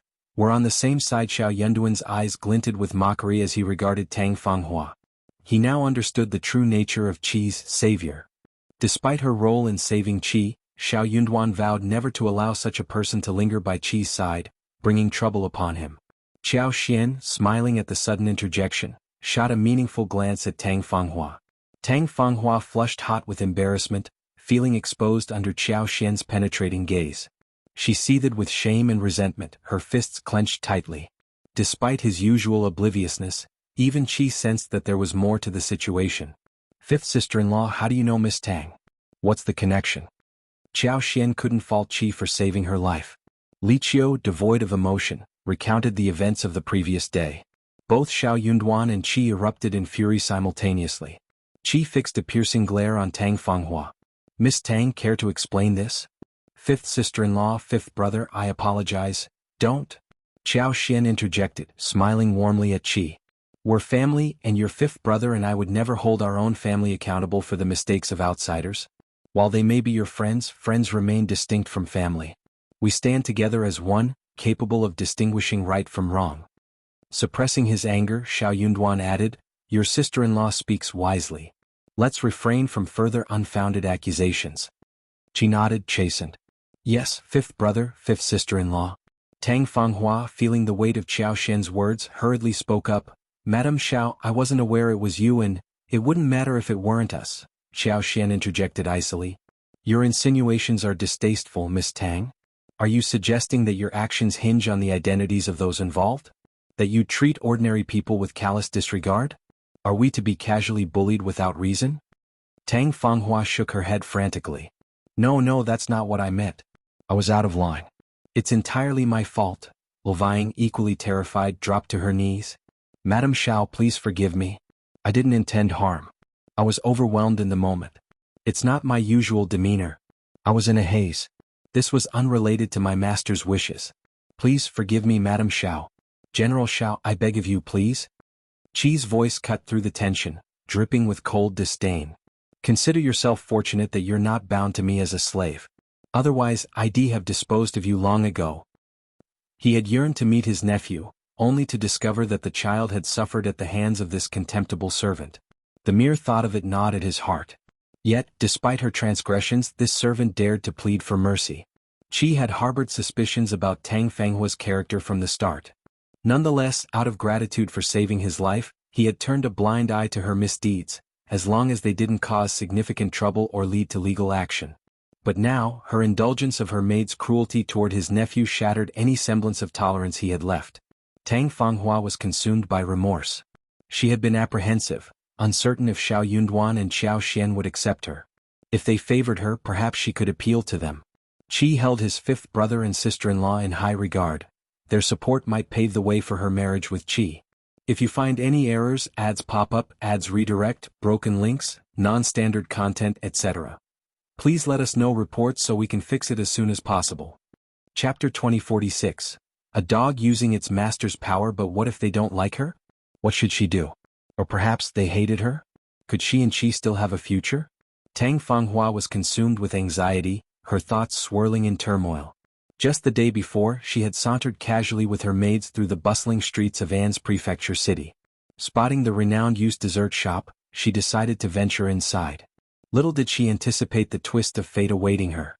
The very person she had been strategizing to win over had been deeply offended by her actions just yesterday. Recalling the harsh words she had uttered, she felt her face flush with embarrassment. Qiao Xian too felt stifled by the turn of events. Had she known, she would have had the nanny and Kaiyun take Anan elsewhere. She had hoped the incident from the previous day had blown over, but now the unexpected resurgence left her feeling even more despondent. Despite her disdain for Luvang, Qiao Xian restrained herself from retaliating, refusing to stoop to her level. She cast a calm glance at Tang Fanghua before speaking. Well, abide by your decision. After all, she's under Miss Tang's authority. It wouldn't be appropriate for us outsiders to intervene. Qi's glare bore into Luvang, a mix of guilt and anger brewing within him. He harbored a strong desire to reprimand her harshly. Under the weight of their collective gaze, Tang Fanghua's demeanor turned hesitant, her inner turmoil evident on her face. If she possessed even a modicum of intelligence, she would know what course of action to take.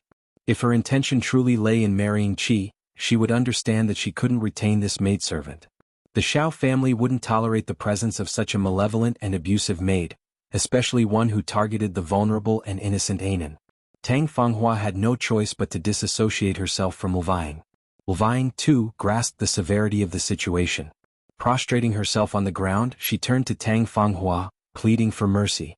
Miss, I've been loyal to you. I recognize my wrongdoing. Please forgive me this once, considering my years of devoted service. I swear I'll never repeat it. Please, I beg of you, have mercy. Tang Fanghua gritted her teeth, her gaze piercing as she glared at Levine, her resolve hardening. Qi, incredulous, vented his anger. What's the use of keeping such a despicable servant, Miss Tang?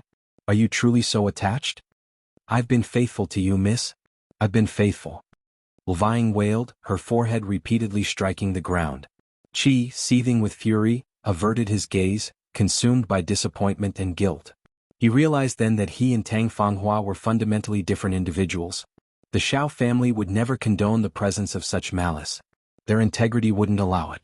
Finally, Tang Fanghua made her decision. With gritted teeth, she knelt alongside Levine. Lord Shao, Madam Shao, I deeply apologize to you both. It's entirely my fault. I failed to discipline Levine properly. While she's at fault, she doesn't deserve death. Please spare her. Qi's anger flared. Miss Tang, refrain from slandering her. When did my brother and sister-in-law indicate they wanted this servant dead? Tears welled in Tang Fanghua's eyes, her voice choked with emotion. I'm sorry I spoke rashly.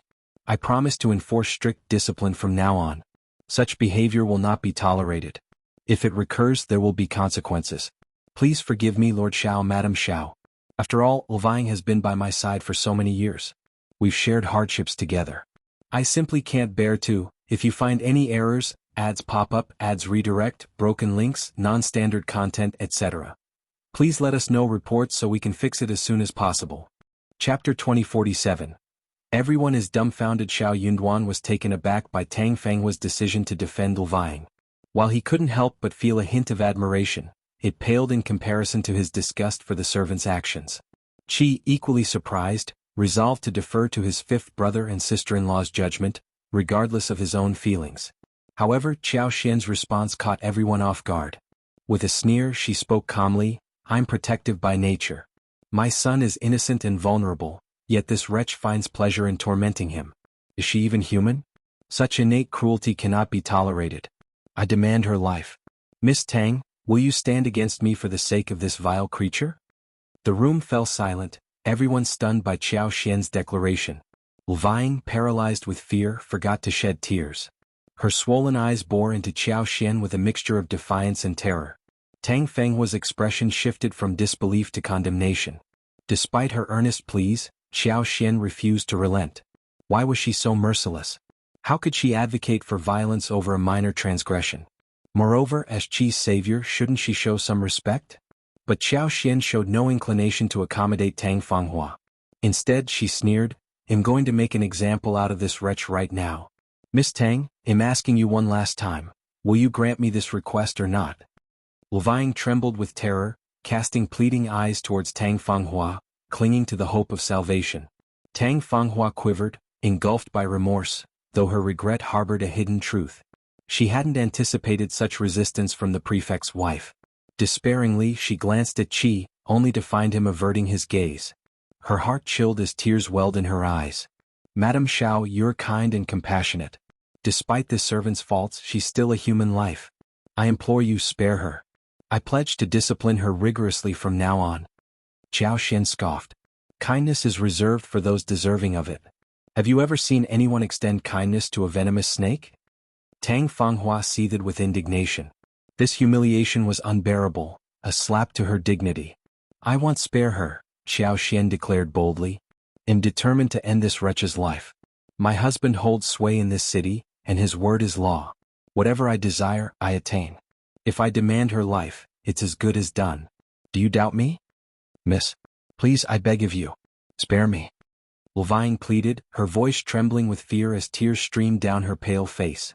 Tang Fanghua, swayed by Qiao Xian's confidence, appealed desperately, Madam Shao, do you truly wish to become a killer? Qiao Xian's sneer deepened. Do you misunderstand the value of human life? This servant callously harmed the eldest son of the prefect. Even if I were to administer her punishment, she would still deserve it, wouldn't you agree? Tang Fanghua choked back a sob, breaking out in a cold sweat. She realized the truth, her life was expendable. Levine had harmed a scion of the Shao family, deserving nothing less than severe retribution. If you find any errors, ads pop up, ads redirect, broken links, non-standard content, etc. Please let us know reports so we can fix it as soon as possible. Chapter 2048. A life for a life. Tang Fanghua was seething with the urge to slap Levine several times. This troublemaker was utterly clueless. Dealing with her frivolous antics was inevitable, but now was not the time for that. Despite her frustration, Tang Fanghua knew she had to save her.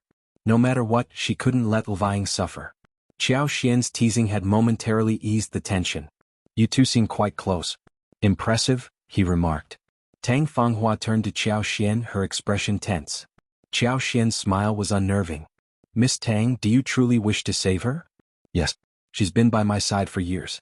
I can't just abandon her. Madam Shao, please have mercy." "Mercy isn't my forte, but there may be another way," Xiao Xian said, a calculating gleam in his eyes. "Madam Shao, what do you propose?" "It's quite simple," Xiao Xian replied with a smirk. "A life for a life." Tang Fenghua's face drained of color, her eyes widening in shock as she stood frozen, trying to comprehend Xiao Xian's chilling ultimatum. A life for a life? What could Madame Shao possibly mean by that? "It's not what you're imagining," Xiao Xian sneered. "You saved Qi's life, didn't you?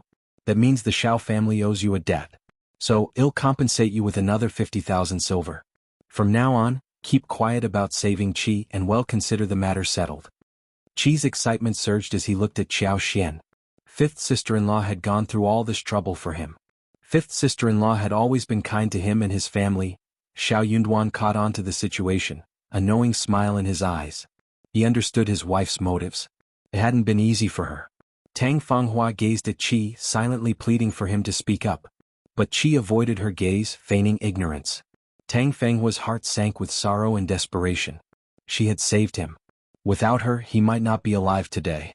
Such a debt transcended earthly bounds. Could it truly be dismissed at her word? Could it be erased so easily? Why didn't he say a word? Why did he do this to her? Tang Fenghua's tears rolled down her face as she sobbed.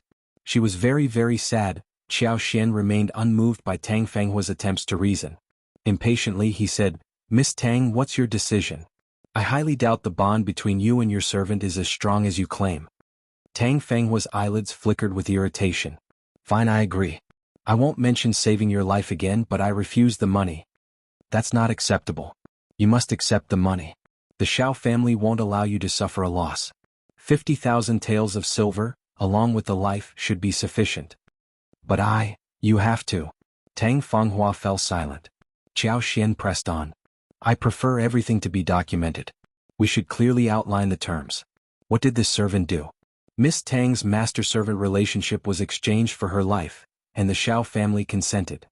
"Well, provide Miss Tang with another 50,000 taels of silver." "What?" Tang Fenghua's expression shifted. Initially she had a plan. How could Qi's life equate to that of a mere maidservant like Lvang? If the Shao family used the life of a maidservant to trade for Qi's, even with an additional 50,000 taels of silver, it would be an act of bullying. If word got out, sympathy would flow her way, condemning the Shao family's actions. They'd have no way to evade the fallout. But with everything laid out plainly in black and white, there would be no room for maneuvering. If you find any errors, ads pop up, ads redirect, broken links, non-standard content, etc., please let us know reports so we can fix it as soon as possible. Chapter 2049. I won't talk about it again. Instead, it was Tang Fanghua who ended up protecting the ungrateful servant. But did Tang Fanghua truly have a choice? No, she did not. She had already committed to the exchange of a life for a life. Reneging on her promise now would only bring shame upon her. Besides, going back on her word was simply not an option. Qiao Xian reassured her, "Don't worry, Miss Tang. As long as you keep quiet about this outside, refraining from mentioning saving our lives, we won't disclose anything. It won't bring any harm to you." Reluctantly, Tang Fanghua agreed, "Madam Shao, I won't bring it up again." "Excellent." Qiao Xian's smile was insincere as he instructed someone to document the agreement. 2 copies were drawn up, each signed and exchanged between parties. Qi remained silent throughout. Seeing the contract, he felt as if a heavy burden had been lifted from his chest. Relief washed over him. "I can't tolerate this wretch, and neither does the state office. Lixia, escort her out," Xiao Xian commanded. "Miss Tang, will you stay or leave?" After a brief moment of hesitation, Tang Fanghua made her decision to stay. If Tang Fanghua left now, she'd face ridicule from Qin Yuanshan and Yuan Mi. That was intolerable to her. She was relieved they weren't present. Otherwise, the embarrassment would have been unbearable. So, Lvang was left to depart from the inn alone. Qiao Xian made no arrangements for her transportation. She didn't deserve it. Meanwhile, Tang Fanghua and Lvmei were escorted to their quarters to rest. Qiao Xian couldn't help but think they weren't as close as they seemed.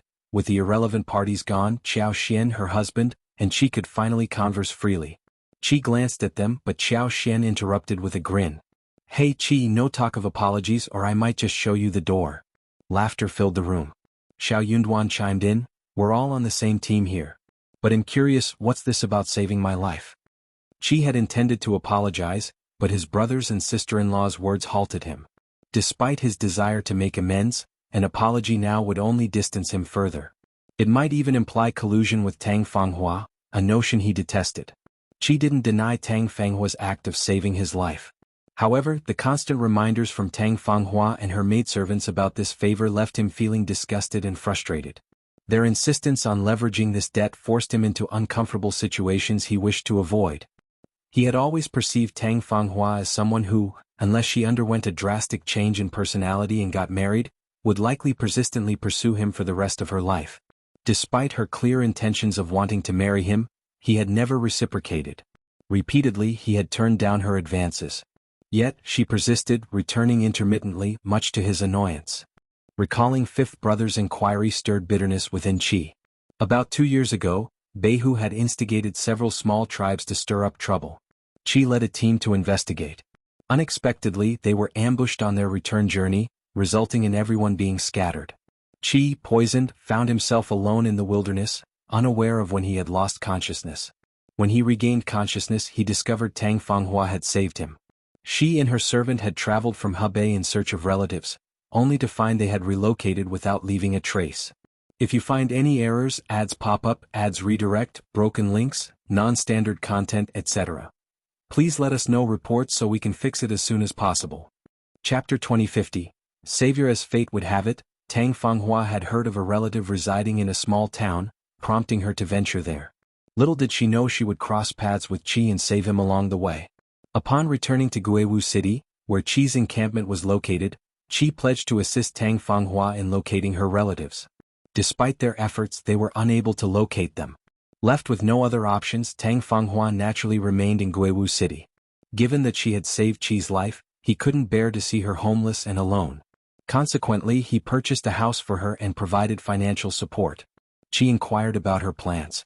Should she wish to return to her hometown, he offered to arrange for her safe escort, ensuring her well-being under the care of her clan's patriarch and elders, with his support.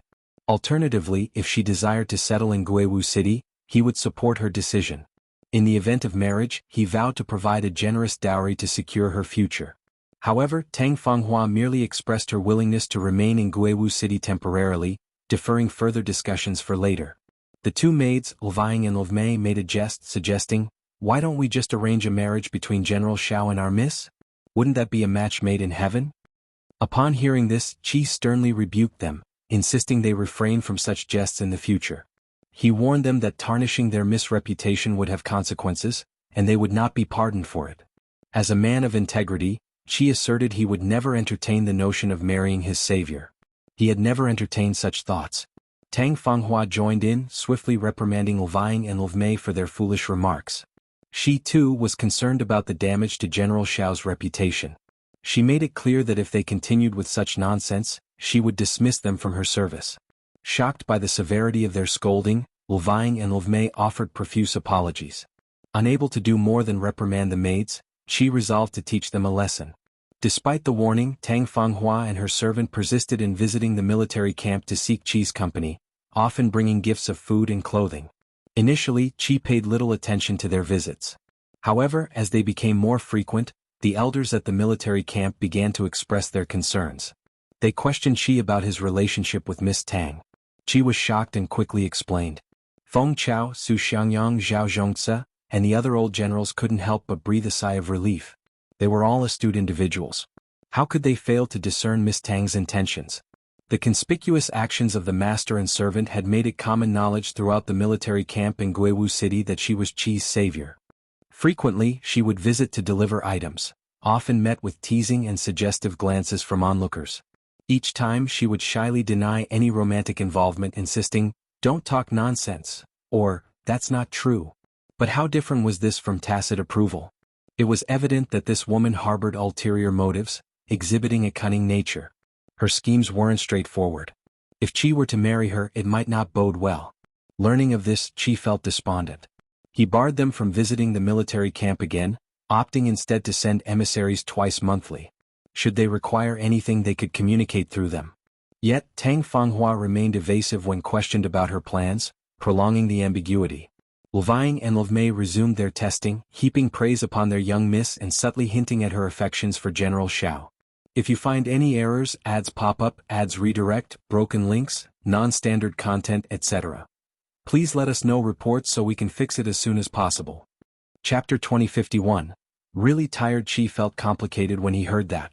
He would never marry Tang Fanghua. He had never thought about this before, and the thought of it made him feel uncomfortable. Of course he would not do it. However, this situation couldn't persist indefinitely. Especially when old General Su Xiangyang and other senior figures began to express concerns about the ticking clock of a woman's age. Delaying matters could leave Tang Fanghua labeled as an old maid. Qi knew he couldn't avoid addressing the issue forever. Yet, despite their efforts, including those of the senior figures and their spouses, Tang Fanghua remained unyielding. She rejected all matchmaking attempts. In a bid to quash any romantic notions between Qi and Tang Fanghua, the group concocted a plan to make them sworn siblings. It seemed like an ideal solution at first. However, Tang Fanghua vehemently opposed the idea. She desired to be Madame Shao, not a sworn sibling. Despite the pressure, she stood her ground, insisting she wasn't worthy of being sworn siblings with General Shao. Her refusal was unwavering, and no amount of coercion could sway her. Frustrated, they had no choice but to let the matter rest. Their collective indignation was palpable. Dealing with Miss Tang proved more exhausting than battling Beihu warriors. Truly, she was a formidable opponent. Facing internal conflicts was draining. Qi grew concerned for fifth brother, fifth sister-in-law, and his family. After deliberating with the old generals, he decided to return home to visit them. To Qi's surprise, Tang Fanghua expressed a desire to accompany him. She claimed admiration for Lord Shao and Madame Shao, wishing to meet them. Qi's agreement to her request stemmed from his intention to seek advice from his family on handling her. Thus he acquiesced. However, traveling alone with her was out of the question. Even with servants and attendants, it wouldn't suffice. Therefore he enlisted Qin Yuanshan and Yuan Mi to accompany them. Qin Yuanshan and Yuan Mi harbored their own reservations toward Tang Fanghua, so they readily agreed. Learning of their inclusion, Tang Fanghua and the others didn't seem too pleased. Qi poured out his troubles in one breath. Fifth brother, fifth sister-in-law, what should we do about this? Shao Yunduan grew irritated. Look after yourself. You can't marry her, and don't let her scheme against you. I understand. Qiao Xian interjected with a smile. Now that the debt has been settled, you needn't feel burdened. Simply send her back to her hometown. If she's clever, she'll understand what to do. Shao Yunduan nodded in agreement. When you depart, you needn't take her with you. I'll arrange for someone to escort her back home. Though Qi was eager to comply, he hesitated. But what if she refuses? Shao Yunduan sneered. It's not her decision to make. Qiao Xian chimed in with a smile. Qi, you're too kind-hearted. It's understandable to feel uncertain in such a situation, especially with Miss Tang's position. You'll learn to handle it better. It was unusual for Qi to not be coerced into agreeing with Miss Tang's wishes. After all, he had saved her life. It was natural for him to feel hesitant. Grateful for his brother and sister-in-law's support, Qi felt a wave of relief. With them in charge, he could finally relax a bit. If you find any errors, ads pop up, ads redirect, broken links, non-standard content, etc. Please let us know reports so we can fix it as soon as possible. Chapter 2052. Why isn't he here? The joy of reunion soon eclipsed their earlier conversation. The three of them immersed themselves in catching up and discussing various topics. Qi relished the moment as he finally embraced Anan, enjoying their time together and sharing hearty laughter. After a while, Qi's luggage arrived from the inn. He directed someone to bring in the wooden box containing gifts for Shao Yunduan and Qiao Xian. He presented Qiao Xian with a box of gemstones, 2 white jade thrones, and a pair of jade lion paperweights for Shao Yunduan. Among the gifts were also high-quality leather and unique gold artifacts. Though not numerous, each item exuded extraordinary quality. The box of gems alone contained 20 to 30 thumb-sized, flawlessly clear gems that sparkled brilliantly when the lid was opened. Most of the gifts were intended for Anan. The two of them sat on the carpet, examining the jade carvings one by one. There were miniature swords, jade horses, bows and arrows, golden masks, various animals crafted from gold and gemstones, as well as an assortment of intriguing bone and wood carvings. Anan's eyes sparkled with delight at each new discovery. He cheered with excitement, his face illuminated with joy as he reveled in the company of Uncle Qi.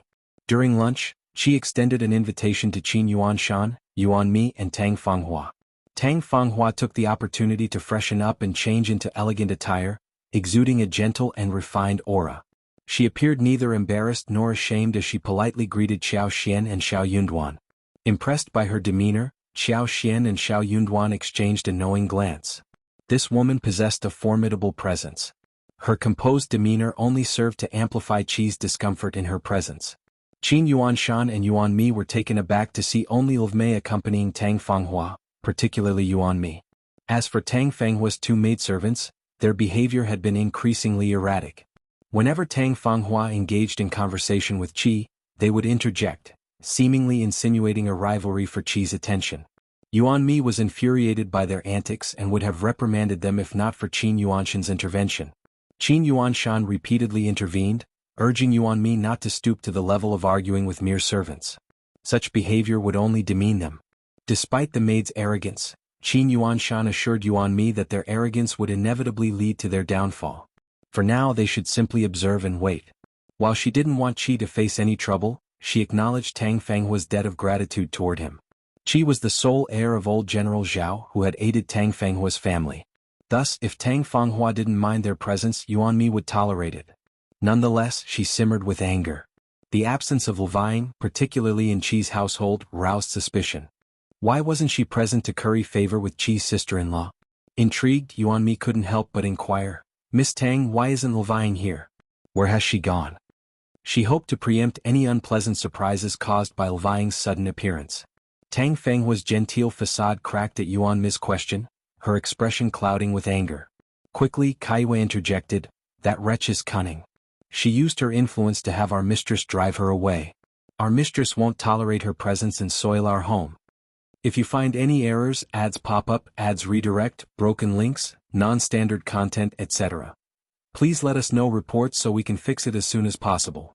Chapter 2053, She Want Leave. Tang Fanghua and Mei seethed with anger as Yuan Mi's laughter rang out. Intrigued, Yuan Mi's interest peaked. "Oh, this is news to me. She's got spunk to act up in front of Madame Shao. Is she out of her mind?" Worried about Kaiwa escalating matters, Mei interjected. "There was an incident yesterday. Levying crossed paths with young Master Shao." Kaiwa scoffed, her tone sharp. "It wasn't an accident. It was deliberate malice. Our young master is but a child. When he crossed her path, she stuck her leg out and tripped him. Madame witnessed it firsthand and reprimanded her yesterday. But we didn't know her identity then. Who'd have thought she'd have the nerve to show up again today?" Yuan Mi gasped, incredulous. "How despicable. Attacking an innocent child? What sort of cowardice is that? It sickens me." "Sickening indeed." Tang Fanghua clenched her handkerchief, her body quivering with rage. She wanted to storm out, but she couldn't bring herself to do it. What good would leaving now do? It would only paint her as ill-tempered. Better to endure, albeit gritting her teeth, than to worsen her standing in the eyes of Lord and Madame Shao. "It's my fault for not disciplining him properly. I apologize sincerely," Tang Fanghua admitted, her voice heavy with remorse. Yuan Mi couldn't resist a sneer. "Finally acknowledging your shortcomings, huh? It's a rare sight." Qin Yuanshan nudged Yuan Mi discreetly, murmuring, "Enough now." Aware of the delicate situation, they couldn't afford to overstep their bounds in Lord and Madame Shao's residence. Yuan Mi huffed, shooting a disdainful glance at Tang Fanghua and her attendant before falling silent. Kaiwa shot Mei a scathing look before departing. Qiao Xian had taken charge of the lunch arrangements herself, mindful of their guests' preferences from the northwest. Strong flavors preferred over lighter fare. The 12 dishes and soups served reflected this, a testament to Qiao Xian's culinary expertise. Despite the limited time for preparation, the dishes garnered praise, especially from Qi and the others accustomed to the rigors of military camp life, for whom this meal was a rare treat. Both Yuan Mi and Qin Yuanshan showered praise on the spread, while Qi beamed with pride, joined by Qiao Xian and Shao Yunduan in satisfaction. Later that afternoon, Shao Yunduan, Qi and Qin Yuanshan convened in the study, engaging in tea-making and lively conversation. Meanwhile, Qiao Xian strolled the garden with Anan and Yuan Mi with Tang Fanghua in tow. The garden sprawled expansively, enriched by Qiao Xian's green thumb. Her affinity with wood empowered the flora to thrive, producing vibrant, lush blooms and robust fruit trees that quickly became a cherished attraction. Qiao Xian led Yuan Mi on a fruity excursion, plucking strawberries, mulberries, peaches, plums, dragon fruits, and the last harvest of loquats and bayberries. She even arranged for Jia Hemming and his children to join, much to Yuan Mi's delight. The allure of strawberries proved irresistible, captivating even the seasoned female general with their delicate, sweet allure. If you find any errors, ads pop up, ads redirect, broken links, non-standard content, etc., please let us know reports so we can fix it as soon as possible. Chapter 2054.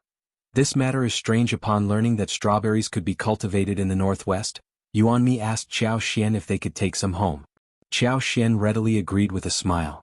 Tang Fanghua and her servant quietly trailed behind, their presence enough to indicate their desire to participate.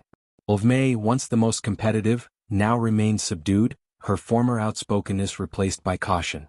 Tang Fanghua longed to please Qiao Xian but hesitated to speak up. Despite her uncertainty about Qiao Xian and Xiao Yunduan's expectations, she couldn't bear to stay behind. To her, not joining would mean forfeiting any chance of redemption, an unacceptable loss. Regardless of her repentance, Tang Fanghua understood the futility of her efforts. Even her past act of saving a life seemed irrelevant now. Yet, she clung to the hope of fulfillment, despite knowing it was a futile endeavor. Qiao Xian prepared a delectable dinner featuring Qi's favorite dishes from home: boiled meat slices, 4 happiness meatballs, stir-fried double crisps, steamed mandarin fish, and prawns with eggplant juice. As Qi savored the familiar flavors, his eyes sparkled with surprise and delight, recognizing fifth sister-in-law's culinary touch. Qiao Xian chuckled with satisfaction, remarking that her doting on him wasn't without reason. Later that night, Qiao Xian anticipated Xiao Yunduan and Qi catching up into the wee hours, but as she settled Anan to sleep and prepared for bed herself, Xiao Yunduan returned unexpectedly. Surprised, Qiao Xian queried, "Aren't you planning to catch up with Qi? I thought you two would talk until midnight, given all these years apart." Xiao Yunduan grinned, reassuring her, "Qi will be around for a few more days, don't worry." True to his word, Qi lingered. After a moment of silence, Xiao Yunduan broached the topic. "Don't you find Miss Tang's behavior rather peculiar? She doesn't strike me as someone who would conform to typical master-servant dynamics. I can't fathom why she would sacrifice her life-saving favor to defend that woman." Qiao Xian blurted out, "I also find it unsettling. I'm not one to overlook things easily, and I certainly have no desire to cross paths with Lvang.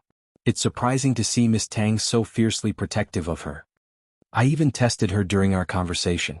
I feigned interest in punishing that maidservant to gauge her reaction. I never anticipated she'd go to such lengths to defend her.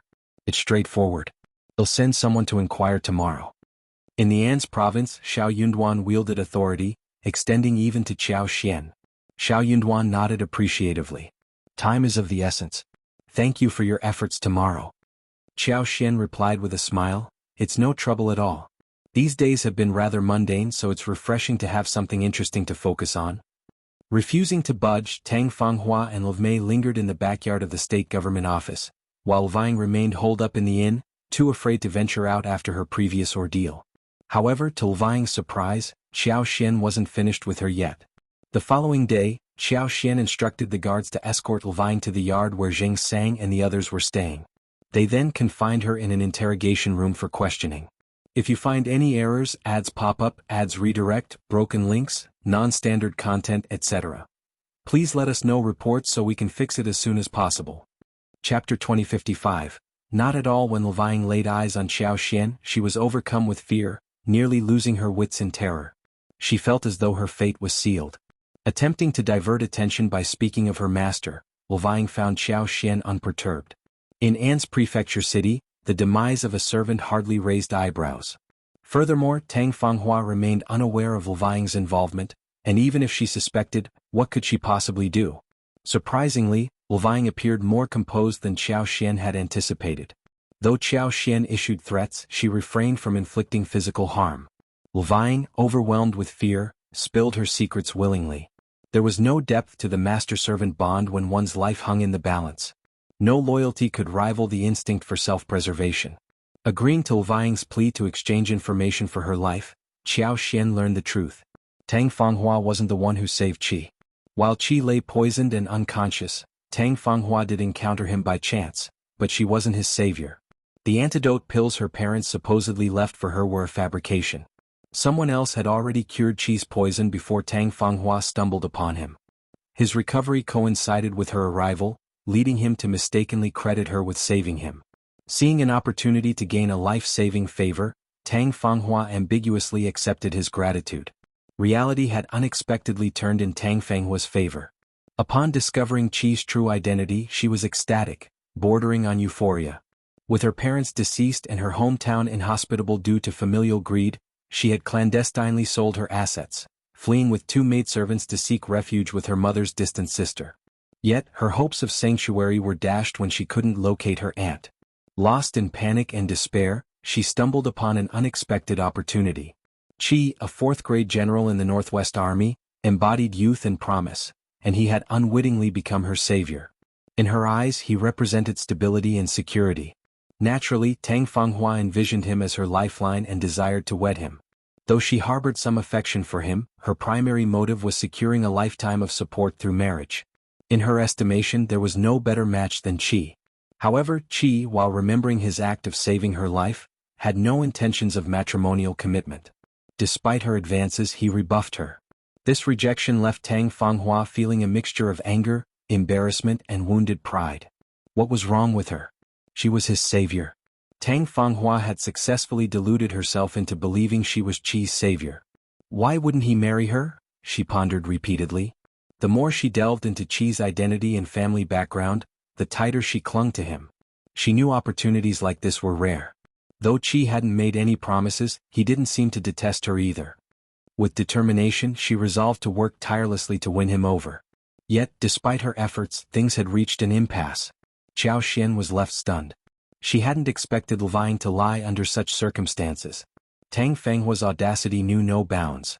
Not only had she seized the benefits and fled, but she also sought to settle here permanently. Fortunately, Qi wasn't one to be easily swayed. If he couldn't outright reject her due to courtesy or if her sweet words managed to charm him, it would pose a problem. If you find any errors, ads pop up, ads redirect, broken links, non-standard content, etc., please let us know reports so we can fix it as soon as possible. Chapter 2056. Qi is dumbfounded. It was understandable why Tang Fanghua would risk alienating her husband and wife, upsetting Qi, and even exchanging her life for Lvang's. In that dire circumstance, had she not protected Lvang likely would have revealed the truth to save herself, right? But looking back, it was all a stroke of luck. Qiao Xian seethed with anger, her initial intent to punish Lvang thwarted by Tang Fanghua's defense. She had purposely made the threat, never anticipating it would escalate to this extent. With a glimmer of hope, Qiao Xian turned to Lvang, asking if she knew who had saved Qi. Lvang shook her head, indicating her ignorance. Understandable. How could they possibly know? Qiao Xian abandoned further contemplation. The distance between them was too vast. She would leave it to Qi to decide whether to pursue the matter. As for the likelihood of uncovering anything, only time would tell. Arranging for Lvang's confinement, Qiao Xian relayed the situation to Shao Yunduan and Qi upon returning home. Shao Yunduan grasped the situation immediately. He harbored doubts about Tang Fanghua's character. How could she have been the one to save Qi? Shao Yunduan couldn't shake off his disgust at the thought of such a person being Qi's supposed savior. Qi was left dumbfounded. His mind reeled at Qiao Xian's revelation, as if the very fabric of his world had been torn asunder. Had he been repaying the wrong favor all along? And what about his previous conflict with Tang Fanghua? How dare she deceive him? Observing Qi's bewildered expression, Shao Yunduan, who had intended to speak with him, held his tongue. Despite his frustration, he couldn't bring himself to add to his brother's distress. After a long silence, Qi finally regained his composure and turned to Qiao Xian. "Fifth sister-in-law, thank you. If you hadn't uncovered this, I might have remained oblivious for a long time." He realized he might never uncover the truth in this lifetime. After all, who would suspect that their supposed savior wasn't what they seemed? Qiao Xian offered a comforting smile. What's false can never become true. Even if you don't know it now, the truth will reveal itself eventually. Try not to dwell on it too much. Qi nodded, though his thoughts still weighed heavily on him. How could he not dwell on it? He couldn't shake off his despondency. Shao Yunduan said, "What are you going to do? Since you know the truth, you can't let her lie to you."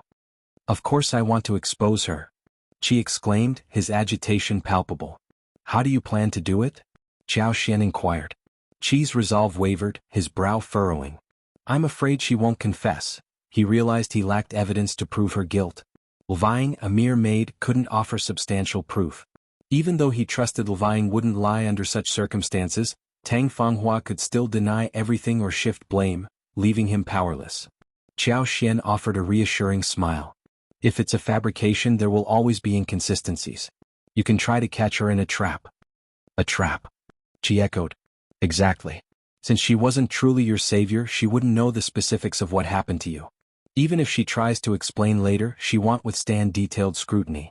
If you set a trap, she might stumble in her explanations." Shao Yunduan chimed in, "Your sister-in-law has laid it out clearly. The rest is up to you.